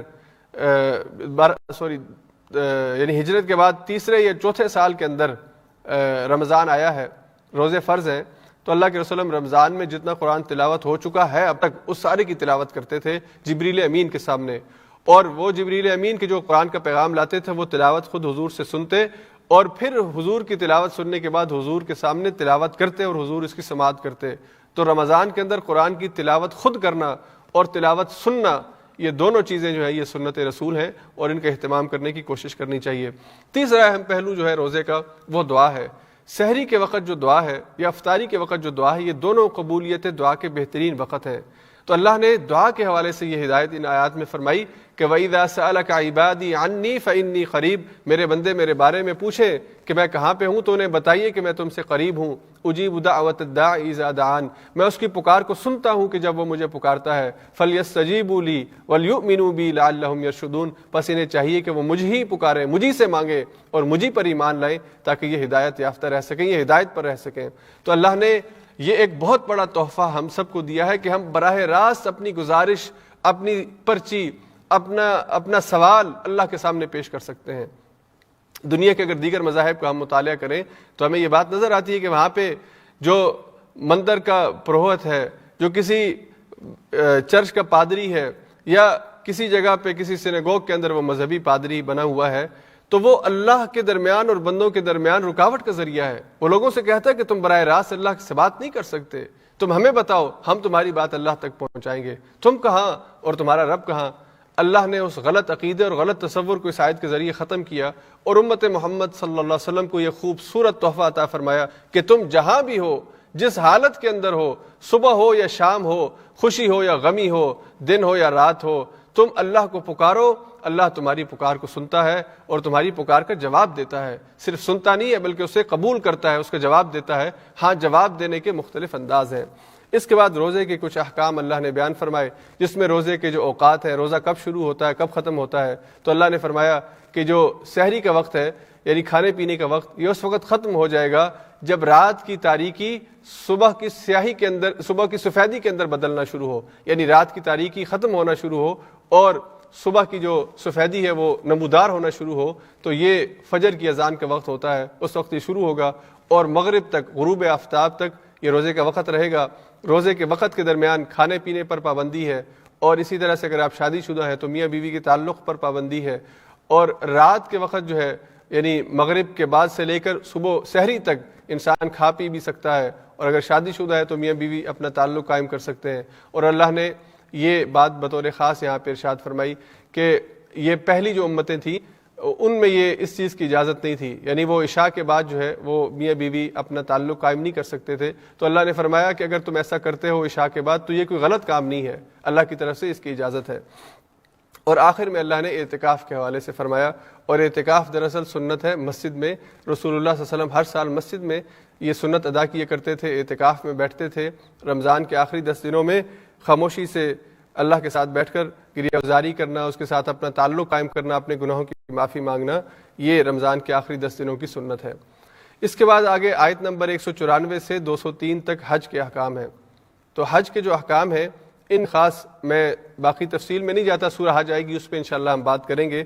اللہ تعالیٰ نے حج کے حوالے سے بات کہی ہے کہ حج کے دنوں میں اللہ سے مانگا جاتا ہے، اور اللہ سے مانگنے کے مختلف طریقے ہیں۔ کوئی انسان ہے جو اللہ سے اپنی دنیا مانگتا ہے، کوئی انسان ہے جو دنیا کے جو مختلف نعمتیں وہ مانگتا ہے، اور آخرت کے بارے میں کوئی سوال نہیں کرتا۔ تو اللہ نے فرمایا کہ اللہ کو سب سے جو اچھی دعا ہے وہ یہ پسند ہے جو یہاں پہ لکھی ہوئی آپ کے سامنے ہے، ربنا آتنا فی الدنیا حسنہ وفی الآخرۃ حسنہ وقنا عذاب النار۔ اللہ ہمیں دنیا کی حسنہ عطا کر دے، اور دنیا کے اندر جتنی حسنات ہیں وہ ساری، یعنی جتنی بھی بھلائیاں ہیں وہ ساری اس کے اندر آ جاتی ہیں۔ دنیا کے اندر عزت کا ملنا، دنیا کے اندر اچھا رزق ملنا، دنیا کے اندر اچھا خاندان ملنا، اچھی اولاد ملنا، دنیا کے اندر اچھا روزگار ملنا، یعنی یہ ساری چیزیں دنیا کے حسنہ ہیں۔ تو اللہ تعالیٰ ہمیں دنیا کا حسنہ دے دے، دنیا کا ہر اچھا پہلو جو ہے، جو بھی بھلائی اور خیر ہے اللہ ہمیں دے دے۔ وفی الآخرۃ حسنہ، اور ہمیں آخرت کا حسنہ دے دے۔ آخرت کا حسنہ کیا ہے؟ آخرت کے اندر بھلائی اور خیر کیا ہے کہ آخرت کی جتنی اچھی چیزیں ہیں اللہ وہ ہمیں عطا کر دے۔ وقنا عذاب النار، اور اللہ تعالیٰ ہمیں آگ کے عذاب سے محفوظ فرما لے۔ رسول اللہ صلی اللہ علیہ وسلم کو یہ دعا بہت ہی پسند تھی، بہت ہی پسند تھی۔ صحابہ کہتے ہیں کہ اللہ کے وسلم اکثر یہ دعا پڑھا کرتے تھے۔ یہ اتنی جامع دعا ہے کہ اس کے اندر آپ نے دنیا کی ہر بھلائی مانگی، آخرت کی ہر بھلائی مانگی، آپ نے جہنم سے اللہ کی پناہ مانگی، اس سے زیادہ بہتر دعا کیا ہو سکتی ہے؟ اور بطور خاص جب حضور علیہ الصلوۃ والسلام طواف فرمایا کرتے تو حضور حجر اسود سے پہلے رکن یمانی سے لے کر حجر اسود کے درمیان اس دعا کا اہتمام فرمایا کرتے تھے، ربنا آتنا فی الدنیا حسنہ وفی الآخرۃ حسنہ وقنا عذاب النار۔ اللہ تعالیٰ ہمیں بھی ان لوگوں میں شامل فرمائے جو کثرت سے اس دعا کا اہتمام کرتے ہیں۔ حضور علیہ الصلوۃ والسلام نماز کے آخر میں جو دعائیں پڑھتے اس میں یہ دعا پڑھا کرتے تھے۔ اسی طرح اس دعا کے حوالے سے دیگر بہت سی فضائل جو ہیں وہ بیان ہوئے ہیں۔ بہرحال یہ حج کے حوالے سے اللہ تعالیٰ نے یہ آیت نازل فرمائی کہ حج کے دنوں میں جو بہترین دعا ہے وہ یہ ہے کہ آپ اس انداز میں اللہ سے مانگیں۔ اس کے بعد تفصیل کے ساتھ عائلی زندگی کے احکام ہیں، اور عائلی زندگی میں جو اہم چیزیں ہیں اس میں نکاح کے لیے پارٹنر کا جو انتخاب ہے، اللہ تعالیٰ نے اس حوالے سے ہدایات دی ہیں کہ مشرک سے ایک مومن نکاح نہیں کر سکتا، یعنی جو اللہ کا انکار کرنے والا ہے، اللہ کے ساتھ کسی دوسرے کو شریک کرتا ہے، چاہے وہ مرد ہو یا عورت ہو، اس کے ساتھ نکاح نہیں کیا جا سکتا۔ اہل کتاب سے جو نکاح ہے اس کے بارے میں تفصیلات 6 پارے میں سورہ مائدہ میں آئیں گی، وہاں پہ انشاءاللہ ہم بات کریں گے۔ بیوی اگر انسان شادی شدہ ہو تو اس کی جو بیوی ہے جب اس کو ماہواری کے دن ہو، اس حوالے سے احکام اللہ نے دیے کہ ان دنوں میں اس کے ساتھ ملاقات کرنا، یعنی میاں بیوی کی جو ملاقات ہے اس کی اجازت نہیں ہے۔ شادی کے حوالے سے اللہ نے فرمایا کہ یہ اولاد حصول کا ذریعہ ہے، اللہ جو ہے وہ انسان کو اولاد دیتے ہیں، اور شادی انسان جب کرتا ہے تو اپنے ایمان کی حفاظت کے لیے کہ وہ زنا کے ذریعے اپنی اس شہوت کو پورا نہ کرے، اور اولاد کے حصول کے لیے کہ اللہ اسے اولاد دے، تو یہ چیزیں پیش نظر رہنی چاہیے۔ پھر اس کے بعد ایلا کا مطلب یہ ہے کہ ایک انسان یہ قسم اٹھا لے کہ وہ اپنی بیوی سے تعلق نہیں رکھے گا۔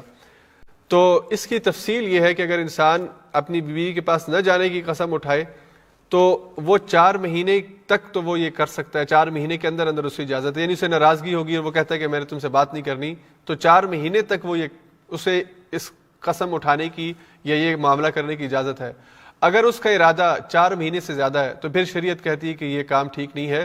اگر آپ 4 مہینے سے زیادہ اپنی بیوی سے ناراضگی اختیار کریں گے تو پھر قاضی جو ہے وہ دونوں کو بلائے گا اور ان کا فیصلہ کرے گا کہ ساتھ رہنا ہے تو ساتھ رہو، اور نہیں رہنا تو یہ کوئی طریقہ نہیں ہے کہ سالوں سال تم میاں بیوی کے تعلق میں بندھے بھی رہو اور ایک دوسرے سے ملو بھی نہ۔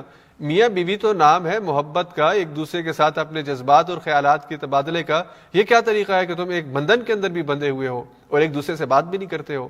اس لیے اگر ناراضگی کسی وجہ سے ہوئی ہے تو وہ 4 مہینے تک تو ہو سکتی ہے، لیکن اس سے زیادہ شریعت اس کی اجازت نہیں دیتی۔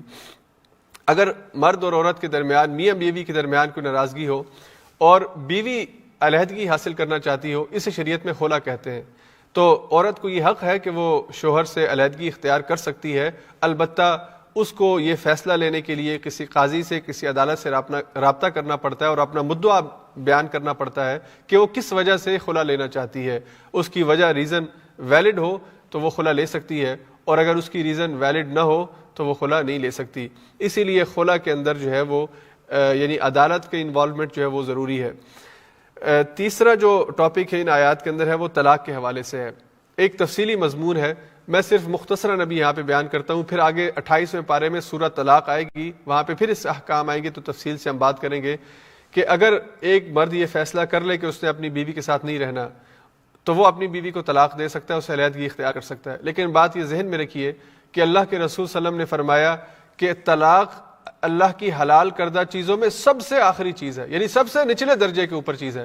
یہ یوں سمجھ لیجئے کہ اگر کوئی انسان کوئی چیز نہیں دینا چاہتا لیکن دینا مجبوری ہو تو بالکل اس لیول کے اوپر آ کے، یعنی اللہ تعالیٰ یہ پسند نہیں کرتے کہ میاں اور بیوی طلاق کی طرف جائیں، لیکن اگر ضرورت اور نوبت آ گئی ہے تو پھر اجازت اس کی ہے، یہ کام کیا جا سکتا ہے۔ تو دین کے اندر جو حلال چیزیں ہیں ان میں طلاق سب سے نچلے درجے کے اوپر ہے۔ تو اس کے حوالے سے یہ بات ذہن میں رکھیے مختصراً کہ طلاق اگر دینی ہو تو عورت کو حالت طہر میں، پاکی کے دنوں میں صرف ایک دفعہ یہ کہہ دیں یا لکھ کے دے دیں کہ میں تمہیں طلاق دیتا ہوں۔ اس کے بعد 3 مہینے کا جو ٹائم ہے، 3 جو عورت کی ماہواری کے پیریڈز جب آئیں گے وہ اس کی عدت ہے۔ اگر ان دنوں میں اس مرد اور اس عورت کے درمیان واپسی اور رجوع نہیں ہوتا تو یہ طلاق ویلڈ ہو جائے گی اور ان دونوں کا نکاح 3 مہینے کے بعد ختم ہو جائے گا۔ اس آدمی کو دوبارہ دوسرے مہینے میں یا تیسرے مہینے میں طلاق کہنے کی ضرورت نہیں ہے، بس ایک دفعہ اس نے طلاق کہا، اور اس کے بعد یہ معاملہ جو ہے وہ اگر 3 مہینے تک رجوع کرنا چاہیں کر سکتے ہیں دونوں میاں بیوی، اگر یہ رجوع نہ کرنا چاہیں تو 3 مہینے کے بعد وہ 3 مہینے پہلے جو لفظ طلاق کا بولا تھا اب وہ امپلیمنٹ ہو جائے گا اور یہ نکاح ختم ہو جائے گا۔ اس کے بعد اگر 6 مہینے سال کے بعد یہ دونوں میاں بیوی جو تھے یہ دوبارہ نکاح کر کے اپنی زندگی بسر کرنا چاہے تو یہ نکاح کر کے اپنی زندگی بسر کر سکتے ہیں۔ اور اس دفعہ دوسرا نکاح کرنے کے بعد جب انہوں نے زندگی شروع کی پھر شوہر کو طلاق دینی پڑ گئی اور اس نے طلاق دی تو دوبارہ حالت طہور میں ایک دفعہ کہہ دے کہ میں تمہیں طلاق دیتا ہوں یا لکھ کے دے دے اور اس کے بعد خاموشی اختیار کرے تو وہ بھی 3 مہینے کے ٹائم اس کے پاس رجوع کا ہے۔ اگر وہ رجوع اس کے درمیان کر لے تو ٹھیک، اگر نہ کرے تو 3 مہینے کے بعد وہ دوسری طلاق امپلیمنٹ ہو جائے گی، اور پھر دوسری طلاق دینے کے بعد اگر 3-6 مہینے کے بعد سال کے بعد دوبارہ وہ نکاح کرنا چاہیں پھر اجازت ہے کہ وہ نکاح کر سکتے ہیں۔ لیکن اب شوہر سے کہا گیا ہے کہ اب سوچ سمجھ لو، اگر تم نے تیسری دفعہ طلاق دی تو اس کے بعد دوبارہ تمہارا آپس میں شادی کا تعلق قائم نہیں ہو سکے گا، یہاں تک کہ یہ بیوی کسی اور کے ساتھ نکاح کرے، ایک کوئی پلانڈ نکاح نہ ہو بلکہ ایک نیچرل نکاح ہو، اور اس کا وہ شوہر فوت ہو جائے یا اسے طلاق دے دے نیچرل طریقے سے، پھر یہ وہاں سے علیحدہ ہو کے تو تمہارے ساتھ نکاح کر سکتی ہے۔ یعنی ایک طرح سے یہ ناممکن بات ہے کہ یہ معاملہ ہو، بہت کم ہے۔ اس لیے یہ طریقہ طلاق کا انسان کو سکھایا گیا، یہ احسن طلاق ہے، یہ اچھی طلاق ہے کہ حالت طہر میں پاکی کے دنوں میں ایک طلاق عورت کو دے کر خاموشی اختیار کر لی جائے۔ ہمارے ہاں بہت غلط تصور ہے، اسے شریعت میں بالکل پسند نہیں کیا گیا کہ ایک انسان ایک ہی وقت میں اپنی بیوی کو 3 طلاقیں دے، یہ بالکل غلط طریقہ ہے۔ لیکن اگر وہ ایسا کرتا ہے تو وہ جو 3 چانس اس کے پاس تھے جسے اسے آرام آرام سے استعمال کرنا چاہیے تھا، حکمتاً اللہ نے اسے کہا تھا کہ غصے میں انسان بیوی کو طلاق دیتا ہے تو صرف ایک ہی دے، ایک سے زیادہ نہ دے۔ اس بے وقوف انسان نے وہ تینوں ہتھیار اکٹھے استعمال کر لیے ہیں، وہ تینوں فائر اکٹھے کر دیے جو مختلف اوقات میں وہ کر سکتا تھا۔ اس لیے اب وہ 3 کا لفظ جب وہ بولے گا تو وہ 3 ہی امپلیمنٹ ہوں گی۔ ہاں یہ ایک اختلافی مسئلہ ہے کہ وہ 3 امپلیمنٹ ہوں گی یا 1 ہوں گی، ہم اس بحث میں نہیں جاتے۔ تو وہاں پہ پھر اللہ تعالیٰ نے انسان کو یہ بات سمجھائی کہ بہرحال جب 3 کہہ دے گا تو پھر اس کے بعد اس کا رجوع جو ہے وہ نہیں ہو سکے گا۔ اس کے بعد اللہ تعالیٰ نے رضاعت کے احکام بیان فرمائے ہیں۔ تو رضاعت جو ہے یہ بچے کو جو دودھ پلانے کی مدت ہے یہ تقریباً 2 سال کا ٹائم جو ہے اللہ نے ذکر فرمایا، حولین کاملین، پورے 2 سال جو ہے بچے کا دودھ پلانا یہ بچے کا حق ہے، ماں کی ذمہ داری ہے۔ اس حوالے سے کچھ تفصیلات ہیں وہ پھر کسی مجلس میں انشاءاللہ کریں گے۔ اللہ تعالیٰ نے عدت وفات کا ذکر کیا اور عدت طلاق کا۔ اگر کسی بیوی کو طلاق ہو جائے، اس کا شوہر اسے طلاق دے دے تو اور وہ نوجوان ہو یعنی اسے ماہواری آتی ہو تو 3 دفعہ جب اسے ماہواری آئے گی تو اس کی عدت ختم ہو جائے گی، اور اگر اسے یہ ماہواری نہ آتی ہو یعنی وہ بڑی عمر کو پہنچ گئی ہے تو پھر 3 ماہ اس کی مدت ہے، 3 ماہ کے بعد اس کی عدت جو ہے وہ ختم ہو جائے گی۔ اور اگر کسی کا شوہر فوت ہو جائے یعنی کوئی بیوہ ہو جائے تو اس کی عدت 4 ماہ 10 دن ہے، 4 ماہ 10 دن کے بعد وہ عورت جو ہے اس عدت سے جو ہے وہ نکل جائے گی۔ تو یہ احکام جو ہے ان حوالے یہ فقہی احکامات جو ہے اللہ تعالیٰ نے ان آیات کے بیان فرمائے۔ آخری جو ہمارا آج کا موضوع ہے وہ ہے آیت نمبر 243 سے آیت نمبر 253 تک۔ اس میں اللہ تعالیٰ نے طالوت اور جالوت کا ذکر فرمایا، اور طالوت اور جالوت کے حوالے سے جو ہمارے سمجھنے کی بات ہے، ایک تاریخی بات ہے۔ یہ حضرت داؤد علیہ السلام کا زمانہ ہے۔ حضرت داؤد اس وقت چھوٹے تھے، بالکل بچپن کی ان کی عمر تھی، یعنی چھوٹی عمر تھی، اور وہ طالوت کے لشکر کے اندر شامل تھے۔ طالوت جو تھے ان کا جو انتخاب تھا اس حوالے سے بنی اسرائیل کے اندر، کیونکہ بنی اسرائیل کی قوم میں ہے ان کا واقعہ ہے، تو اختلاف تھا کہ طالوت کو سردار بنایا جائے یا نہ بنایا جائے۔ تو جو وقت کے نبی تھے انہوں نے طالوت کا انتخاب کیا کہ اللہ تعالیٰ نے اسے تمہارے لیے نامزد کیا ہے۔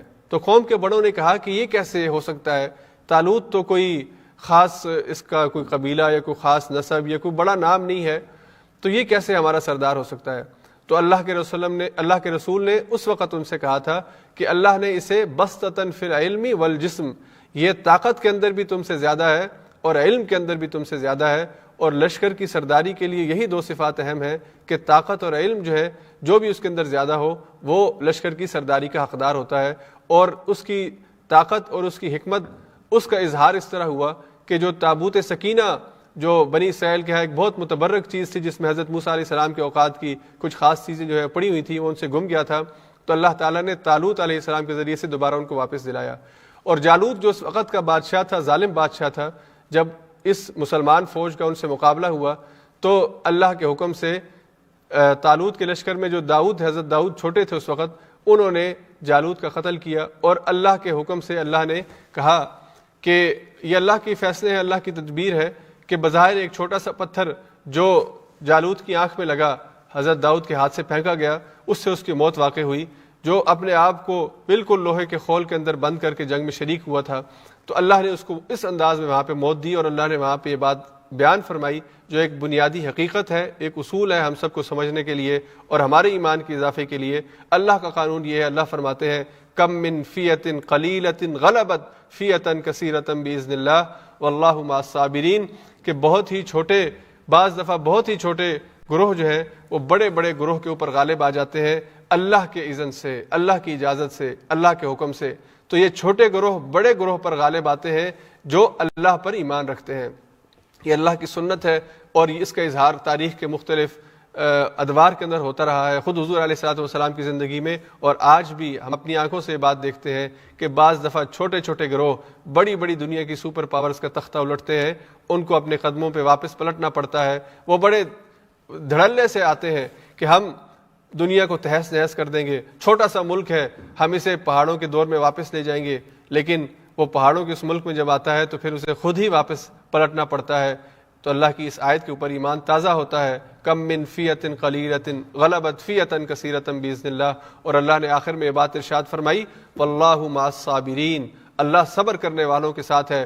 اسی صبر کا پھر تذکرہ کیا جو آج کے درس میں دوسرے پارے کے آغاز میں اللہ نے فرمایا تھا وبشر الصابرین، صبر کرنے والوں کو بشارت دے دو۔ اور اللہ نے اہل ایمان سے کہا کہ اگر تم یہ صبر کا رویہ اپنے اندر پیدا کرنا چاہتے ہو تو یہ دعا پڑھو، ربنا افرغ علینا صبرا وثبت اقدامنا وانصرنا علی القوم الکافرین، اللہ تعالی ہمیں صبر دے دے، صبر ہمارے اوپر انڈیل دے، افرغ علینا صبرن، یعنی صبر ہمارے اوپر انڈیل دے، ہمیں صبر کے حوالے کر دے، صبر ہمارے اندر کوٹ کوٹ کے بھر دے، وثبت اقدامنا، ہمارے قدموں کے اندر مضبوطی پیدا فرما دے، وانصرنا علی القوم الکافرین، اور جو کافر قوم ہے، مسلمانوں کی دشمن ہے، اسلام دشمن ہے، اللہ اس کے مقابلے میں ہمیں کھڑا ہونے اور مقابلہ کرنے کی توفیق عطا فرما۔ اس دعا کو یاد کیجئے، دوسرے پارے کی دعا ہے۔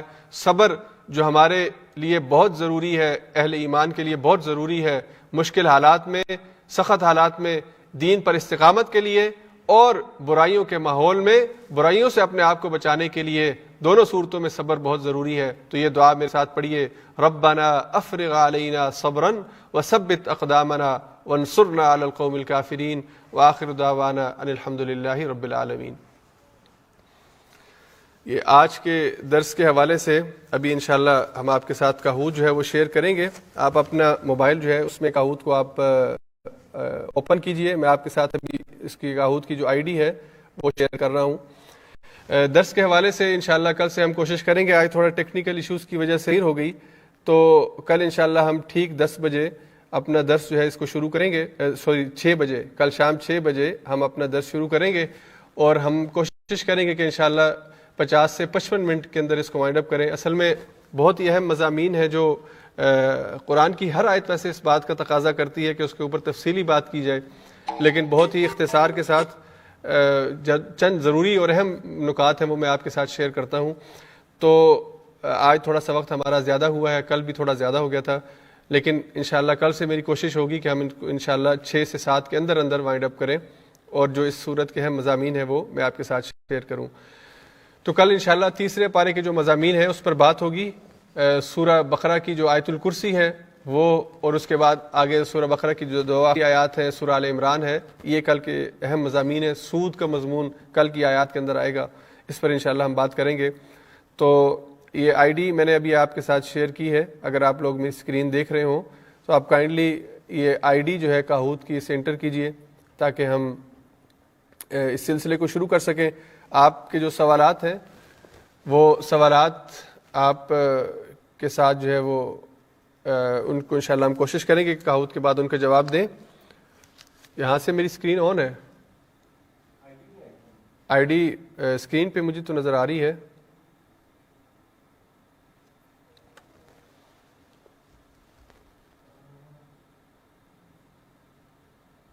پہلے سلائڈز چل رہی تھی، ابھی یہ کاہوت کی آئی ڈی میری تو نظر آ رہی ہے۔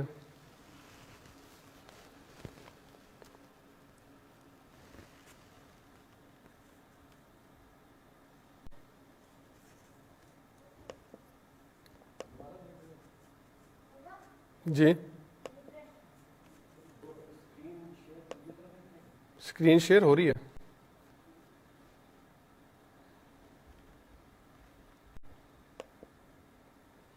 ٹھیک ہو گیا جی. کاہوت کی آئی ڈی آپ کے سامنے آ رہی ہوگی, آپ کائنڈلی اسے انٹر کیجئے تو میرے سامنے یہاں پہ شو ہونا شروع ہو جائے گا کتنے لوگ انٹر ہو رہے ہیں.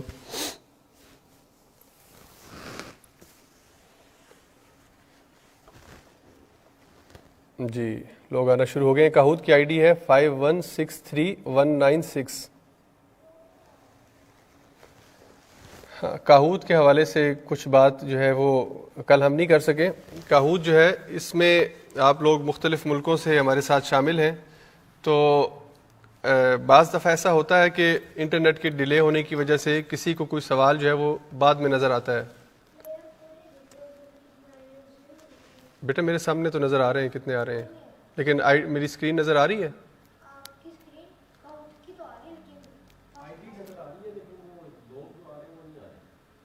اب پتہ نہیں پھر یہ کیا اس کو وجہ, لیکن سوالات نظر آئیں گے.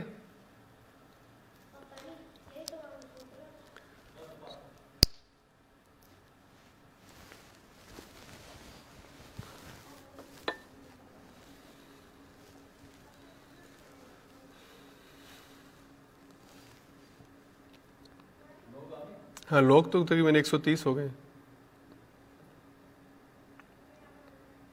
پوری اسکرین نہیں آ رہی.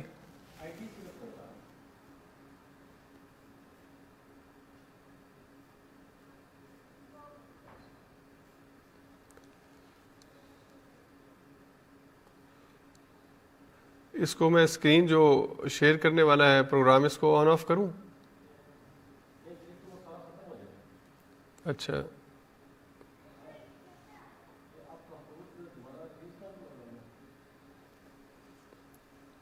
جی, ہمارے ساتھ تقریباً اس وقت 155 لوگ آ چکے ہیں. کاہوت کے حوالے سے کل بھی میں نے تھوڑی سی بات کی تھی. تو اس میں بعض دفعہ ایسا ہوتا ہے کہ انٹرنیٹ کے ڈیلے کی وجہ سے یا کسی وجہ سے سارے لوگ بیک وقت جواب نہ دے پائیں. بعض دفعہ ایسا ہوتا ہے کہ کوئی بہت بعد میں ہمارے ساتھ شامل ہوتا ہے. تو اب یہ ایک یعنی ایک تقسیم اس طرح کی ہے, اب ہم اس کو کچھ نہیں کر سکتے. ہماری کوشش ہوگی کہ سارے لوگ ساتھ ساتھ چلیں, لیکن اگر کسی وجہ سے کوئی آگے پیچھے یا ڈیلے اس میں ہوتا ہے تو ہم اس کے لیے معذرت خواہ ہیں. یہ ٹیکنیکل کوئی ریزن ہے, اس وجہ سے ہی ہم جو ہے وہ اس کو یعنی تبدیل نہیں کر سکتے. مجھے امید ہے کہ لوگوں کو اپنے گھروں میں اسکرین جو ہے وہ نظر آ رہی ہوگی. اگر کسی وجہ سے اسکرین نظر نہ آ رہی ہو تو میں سوالات پڑھوں گا بھی, اور جس ترتیب سے میں جواب بولوں گا یہ کلرز کی ترتیب ہوگی, یعنی یہ کلرز کی ترتیب ہوگی جو آپ کے سامنے آئے گی. دوسرا یہ کوشش کریں کہ آپ اپنا ایک ہی نام استعمال کریں, کیونکہ ہم نے 7 دن جوابات جو لوگ آپ لوگ دیں گے تو 7 دن آپ اپنا ایک ہی نام استعمال کریں تاکہ ہمیں پتہ چلے کہ کس نے ون کیا ہے, کون جیتا ہے. اگر آپ نام چینج کریں گے یا مطلب آپ نام صحیح نہیں لکھیں گے تو پھر ہمارے لیے مشکل ہوگی جو بھی جیتے گا اس کا اعلان کرنے کے لیے. تو یہ کچھ چیزیں جو ہے کاہوت کے اندر ہمیں ان کا خیال رکھنا ہے. میں ابھی اس کو سٹارٹ کر رہا ہوں کاہوت کو, اگر کوئی ایشو ہو تو آپ مجھے بتائیے گا, آپ میسج کر دیجیے گا یا کال کیجیے گا تاکہ ہم اس کو دیکھ لیں. پہلا سوال, امت وسط کا مطلب کیا ہے؟ امت وسط کا مطلب کیا ہے؟ ایک مطلب ہے بہتر, ایک مطلب ہے معتدل, ایک مطلب ہے درمیانی, اور آخری آپشن گرین آپشن ہے تمام جوابات ٹھیک ہیں. تو جب یہ اس طرح کا سوال آئے تو تمام جوابات ٹھیک ہیں کہ آپشن صرف وہی آپ کلک کریں گے تو آپ کا جواب ٹھیک ہوتا ہے. یعنی اس کے بعد بھی کچھ جوابات اگر آئیں گے تو آپ نے باقی نہیں کرنے, صرف آپ نے وہی جواب کرنا ہے جو بالکل ٹھیک ہو. یعنی میرے کہنے کا مطلب یہ ہے کہ امت وسط کا مطلب بہتر بھی ہے, معتدل بھی ہے, درمیانی بھی ہے, کوئی بھی مطلب ٹھیک ہو سکتا ہے. لیکن جب آخر میں لکھا ہونا کہ تمام جوابات ٹھیک ہیں, پھر صرف آپ نے تمام جوابات والی آپشن ہی کلک کرنی ہے, باقی نہیں کرنے. ٹیکسٹ نظر نہیں آ رہا. اگر میں اس کو ریفریش کروں گا نا تو پھر ہم کو آئی ڈی بھیجنی پڑے گی کاہوت کی. دوبارہ بھیج دیں آئی ڈی, لوگوں کو نظر نہیں آ رہا. تو یا اس سافٹ ویئر کو اگر میں دوبارہ کر لوں, بند کر کے آن کر لوں.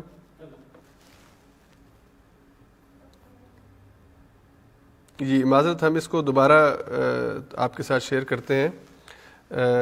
ابھی کچھ ٹیکنیکل ایشوز ہیں جس وجہ سے مجھے دوبارہ جو اسکرین شیئر کرنی پڑے گی آپ کے ساتھ.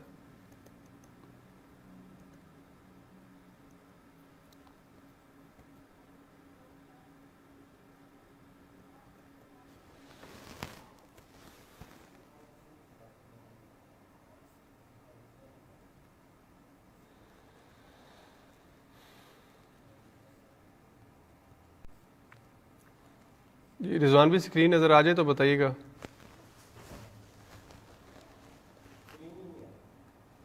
ابھی میں نے آن کیا اس کو.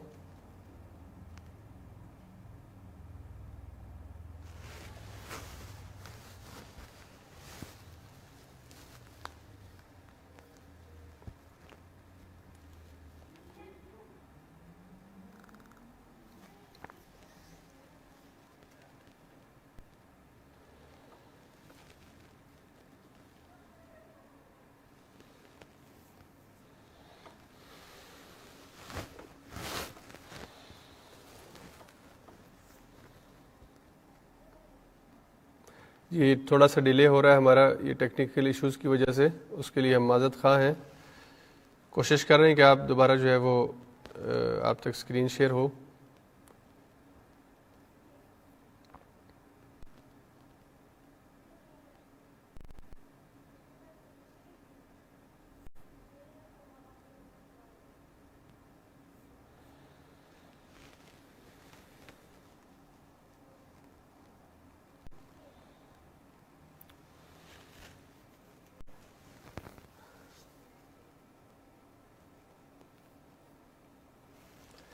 رضوان بھی نہیں آ رہی شیئر؟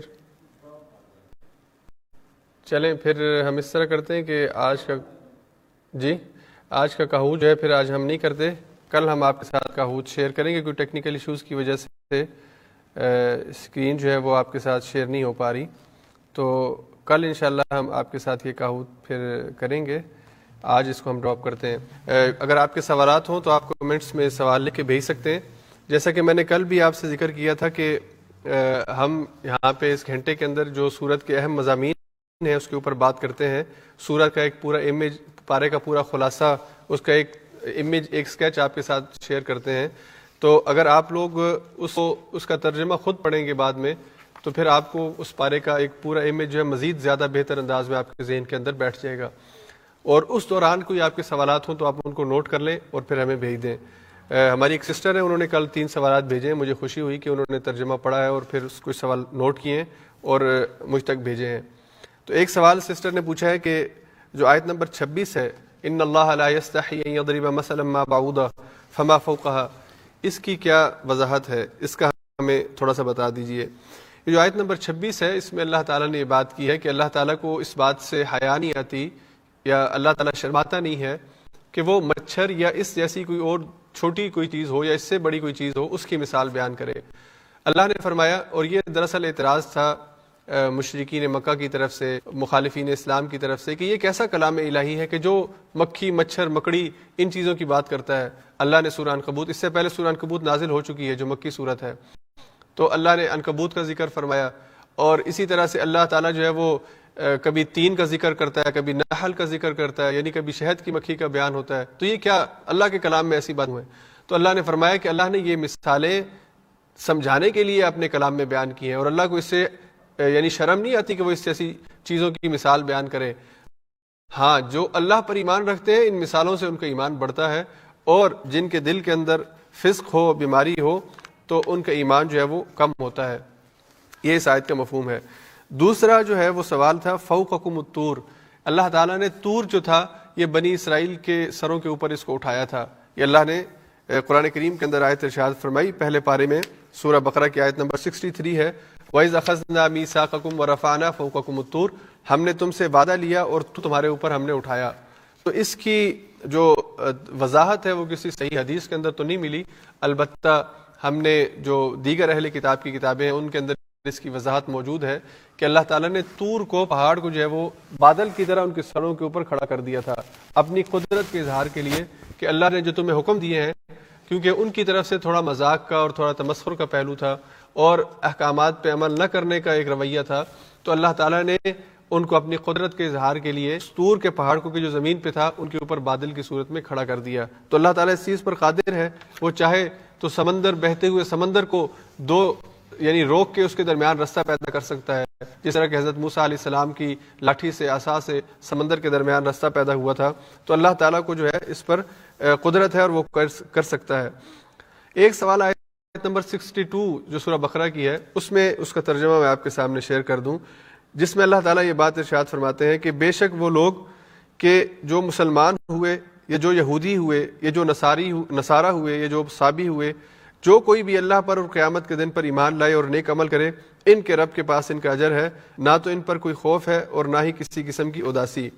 تو یہ جو آیت ہے, اس حوالے سے بعض لوگوں نے یہ غلط معنی نکالا ہے کہ اللہ پر ایمان اور آخرت ہوتے ہوئے رسالت پر ایمان ضروری نہیں ہے, اس لیے کہ اللہ نے اس آیت میں رسالت پر ایمان کا ذکر نہیں کیا. اس لیے اگر کوئی اللہ کو مانتا ہے, آخرت کو مانتا ہے, پھر بھلے وہ یہودی ہو, عیسائی ہو, صابی ہو, تو وہ جنت میں چلا جائے گا, اسے کسی قسم کا کوئی خوف اور غم نہیں ہوگا. اللہ نے خود قرآن میں کہا ہے. اور اسی سے پھر وحدت ادیان کا ایک تصور جو ہے وہ پھیلایا گیا ہے کہ سارے انسان جو بھی نیک ہے, اچھا ہے, بااخلاق ہے, چاہے جس بھی خدا کو مانتا ہے, جس بھی انداز میں عبادت کرتا ہے, تو وہ آخرت میں اس کو بخش دیا جائے گا. یہ غلط تصور ہے جو پھیلایا گیا ہے. یہ اصل بات یہ سمجھنے کی ہے کہ اللہ نے جو آیت نازل فرمائی, اس آیت کے اندر اصلاح ہے اس غلط فہمی کی جو پیدا ہو رہی تھی. غلط فہمی یہ پیدا ہو رہی تھی کہ اللہ نے اس سے پہلے کی جو آیات ہیں ان میں یہود کے بارے میں ذکر فرمایا, اور یہود کی جو گمراہی تھی اور یہود کی جو غلط حرکتیں تھیں اللہ نے ان کا ذکر فرمایا, اور اللہ نے فرمایا کہ اللہ نے ان کو اپنی پکڑ میں لے لیا. وَضُرِبَتْ عَلَيْهِمُ الذِّلَّةُ, اس سے پہلی آیت میں اللہ نے فرمایا کہ اللہ نے ان کے اوپر اپنی طرف سے ذلت مقدر کر دی. وَبَاءُوا بِغَضَبٍ مِّنَ اللَّهِ, وہ اللہ کے غضب میں گھر گئے. تو ایک سوال ذہن کے اندر پیدا ہوتا ہے کہ پھر ان کے اندر جو نیک لوگ تھے ان کا کیا بنا؟ تو اللہ تعالیٰ نے یہاں پہ اگلی آیت میں اس کی اصلاح فرما دی کہ جو بھی اپنے اپنے وقت کے اندر اپنے نبی کی دعوت پر ایمان لا کر نیک عمل کرتا رہا, اللہ نے اس کو نجات دی ہے, یعنی وہ اللہ کے ہاں سرخرو ہوا ہے. کہ وہی گئے ہیں کہ جو مجرم تھے. اس لیے حضرت موسیٰ کے وقت میں جو بھی ان پر ایمان لائے وہ سب اہل ایمان, وہ جنت کے حقدار ہیں. جو حضرت عیسیٰ کے دور میں اور جو نبی جب آیا اس کی دعوت پر جس نے ایمان لایا اور اس کو قبول کیا, وہ اللہ کی طرف سے جو ہے وہ انعام کا حقدار ہوگا. لیکن اس کا یہ مطلب نہیں ہے کہ صرف اللہ پر ایمان اور آخرت پر ایمان اور نیک عمل کے ذریعے نجات ہو جائے گی اور آخرت یعنی عقیدہ رسالت جو ہے اس کی ضرورت نہیں ہے. غلط تصور ہے. عقیدہ رسالت جو ہے وہ بنیادی صرف اس سے پہلے اور بعد کی جتنی آیات ہیں ان میں اللہ تعالیٰ نے یہ مضمون وضاحت کے ساتھ بیان فرمایا ہے. تیسرا ایک سوال تھا کہ موجودہ جو فلسطینی مسلمان ہیں ان کا بنی اسرائیل سے کیا تعلق ہے, یعنی کیا یہ وہ بنی اسرائیل ہیں جن کا ذکر قرآن میں کیا گیا ہے جو موجودہ فلسطینی مسلمان ہیں؟ تو دیکھیں, جو بنی اسرائیل تھے کل بھی میں نے ذکر کیا, یہ حضرت یعقوب کی اولاد تھے. حضرت موسیٰ علیہ السلام اور حضرت عیسیٰ علیہ السلام کے جو پیروکار تھے یہ بنی اسرائیل تھے. اور پھر بعد ایک تقسیم ہو گئی یہودیوں کی, ایک عیسائیوں کی, اور اس کے بعد پھر مسلمان یعنی حضور علیہ الصلوۃ والسلام کی امت کے اندر جو لوگ آئے وہ مسلمان ہوئے. تو یہ جو یعنی حضور علیہ الصلوۃ والسلام کی دعوت پر جو لوگ ایمان لائے تو یہ وہی اہل کتاب میں سے بھی بہت سے لوگ تھے, یعنی یہ بنی اسرائیل میں سے بھی بہت سے لوگ تھے جنہوں نے اسلام کو قبول فرمایا ہے. تو ابھی موجودہ وقت میں جو لوگ وہاں پہ رہ رہے ہیں ان میں سے کتنے لوگ اہل کتاب تھے یا نہیں تھے, تاریخی طور پر ہمیں اس کا معلوم نہیں ہے. یہ مسلمان جو ہیں حضور علیہ الصلوۃ والسلام کی دعوت پر مسلمان ہوئے ہیں, اور ان کے اسلاف میں, ان کے بڑوں میں, ان کے بزرگوں میں ہو سکتا ہے کہ بہت سے ایسے لوگ ہوں کہ جو حضرت موسیٰ علیہ السلام کے سچے پیروکار تھے, ان کی نسلیں جو آگے چلی ہیں, حضرت عیسیٰ کے جو سچے پیروکار تھے ان کی جو نسلیں آگے چلی ہیں, انہی میں سے جو مسلمان ہوئے آج وہاں پر جو لوگ مقیم ہیں انہی کی نسل میں سے ہیں. جیسا کہ آج سعودی عرب کے اندر حضور علیہ الصلوۃ والسلام کی دعوت کے اوپر ایمان لانے والے جو صحابہ تھے ان کی نسلیں آج وہاں پر ہیں, اور تو کوئی قوم وہاں پہ آباد نہیں ہوئی, انہی کی نسل رہی ہیں. تو خیر اسی طرح جو ہے وہ یروشلم کے اندر بھی انہی لوگوں کی نسلیں آج آباد ہیں. ہاں کوئی یہودی ہے, کوئی عیسائی ہے, کوئی مسلمان ہے, لیکن ہیں یہ انہی کی نسلیں. اس لیے تمام مسلمانوں کے بارے میں یہ بات حتمی طور پر وہاں پہ نہیں کی جا سکتی کہ وہ سارے کے سارے جو ہیں وہ بنی اسرائیل میں سے ہیں. ہو سکتا ہے کہ کچھ ان میں سے دوسرے ہوں, واللہ عالم. تو یہ چند سوالات تھے جو ایک سسٹر نے مجھے بھیجے تھے, میں نے آپ کے ساتھ جو ہے وہ شیئر کیے ہیں. ہمارے ساتھ ایک سوال جو ہے وہ لائیو, ہمارے ایک ساتھی لائیو موجود ہے اسکائپ کے اوپر, ICC ناروے اسکائپ کے اوپر جا کے آپ کال کر سکتے ہیں. تو آپ ICC ناروے پہ جائیں اور اسکائپ کے اوپر آپ ہمیں لائیو کال کر سکتے ہیں. تو میں سوال سن رہا ہوں. جو ساتھی ہمارے ساتھ ہیں اٹلی سے سجاد بھائی، آپ اگر مجھے سن رہے ہیں تو آپ سوال کر سکتے ہیں.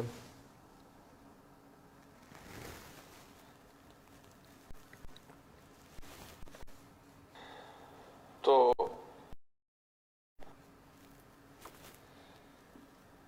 جی سجاد بھی، اگر آپ مجھے سن رہے ہیں تو آپ سوال کر سکتے ہیں.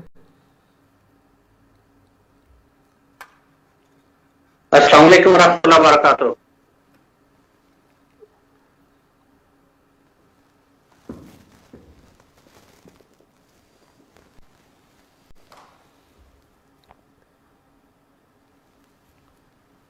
جی مجھے آواز نہیں آ رہی آپ کی. جی آپ بولیے، اب میں آپ کی بات سن رہا ہوں. ابراہیم، ایک کال یہاں سے نہیں ختم ہو گئی.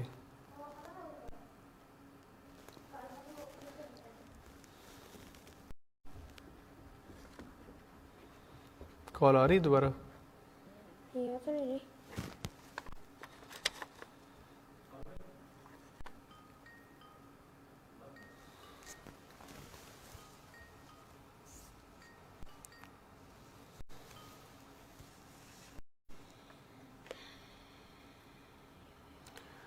جی آج جو کچھ سوالات ہم انشاءاللہ کل کی نشست کے اندر بھی سوال و جواب کی نشست ہوگی، تو اس میں انشاءاللہ ہم کوشش کریں گے کہ ہم وہ سوالات لے سکیں.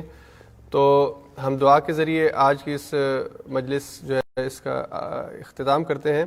اہل کتاب کے حوالے سے نکاح، اہل کتاب سے جو نکاح ہے اس حوالے سے ایک سوال کیا گیا، انشاءاللہ چھٹے پارے میں آئے گا تب ہم انشاءاللہ بات کریں گے.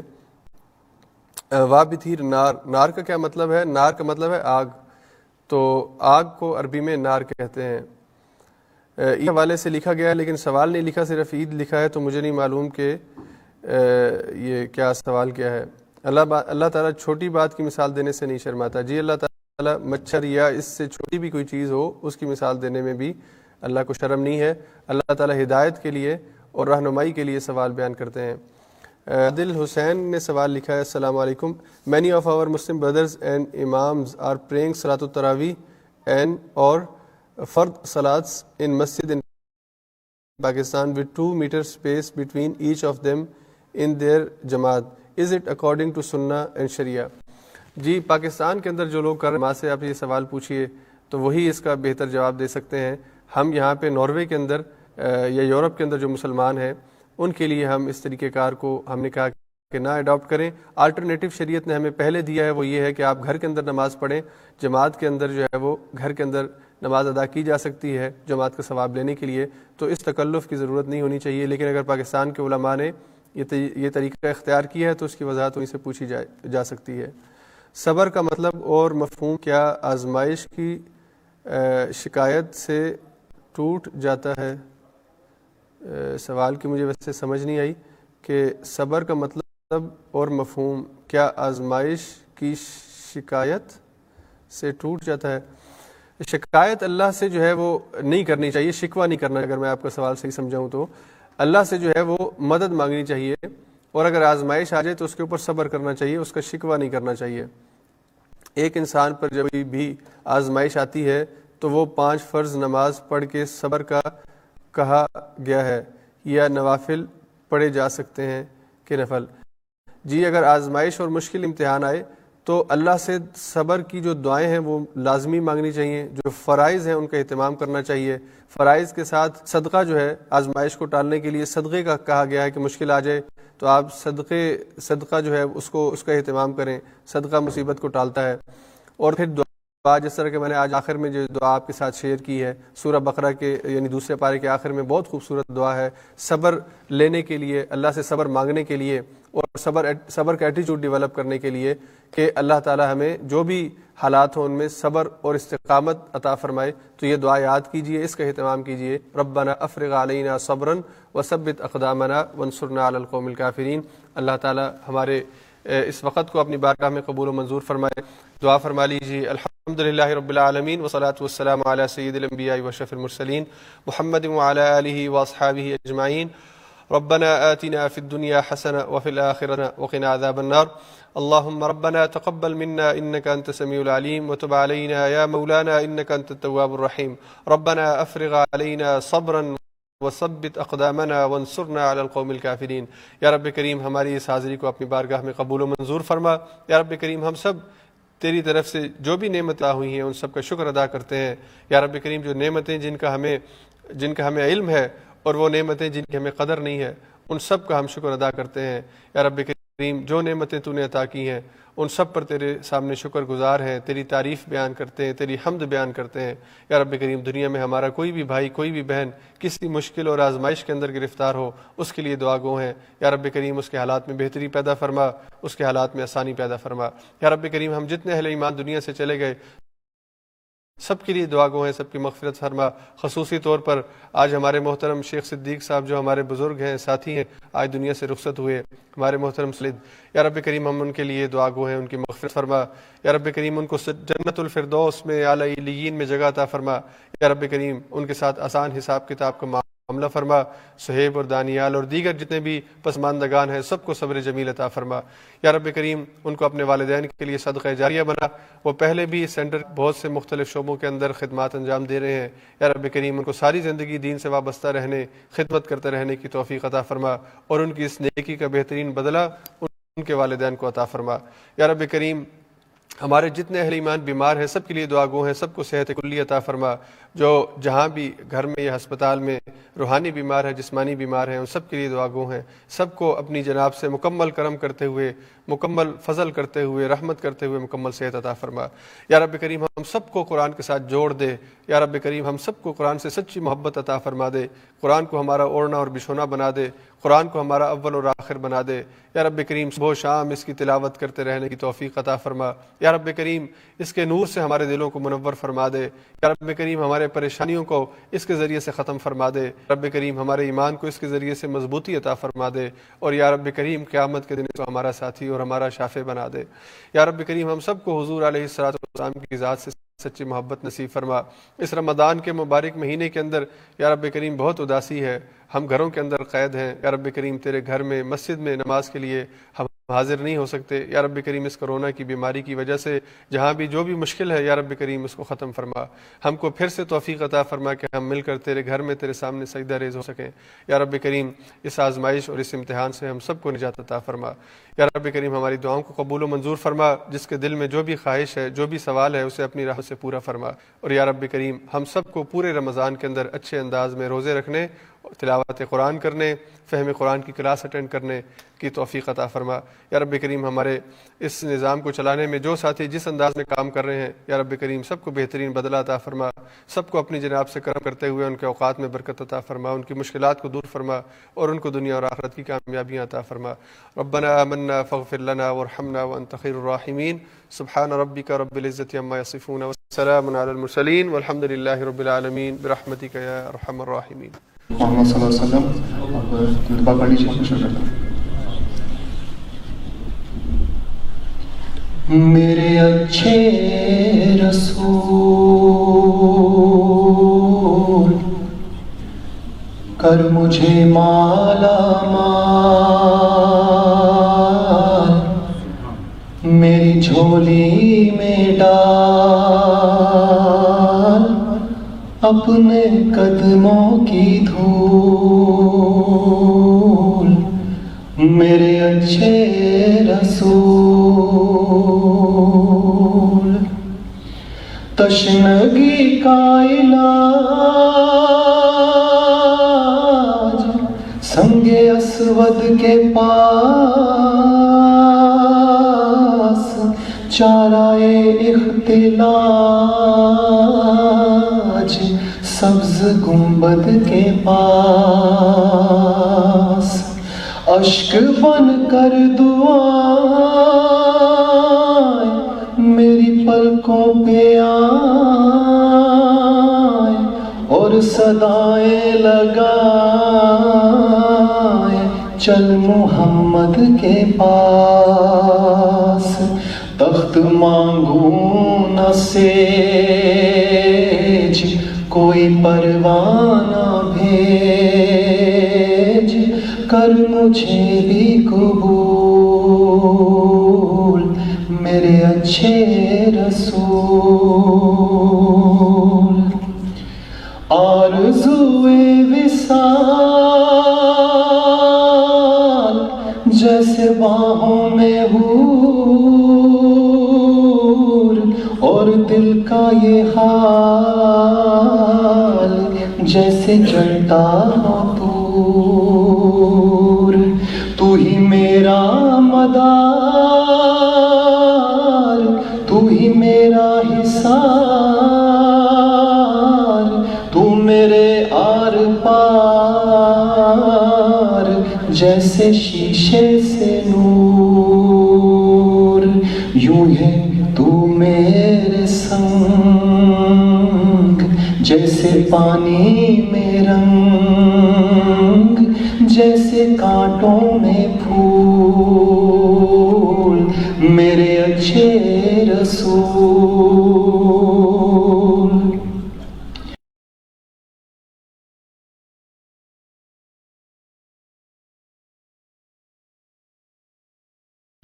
تیری فرقت کی دھوپ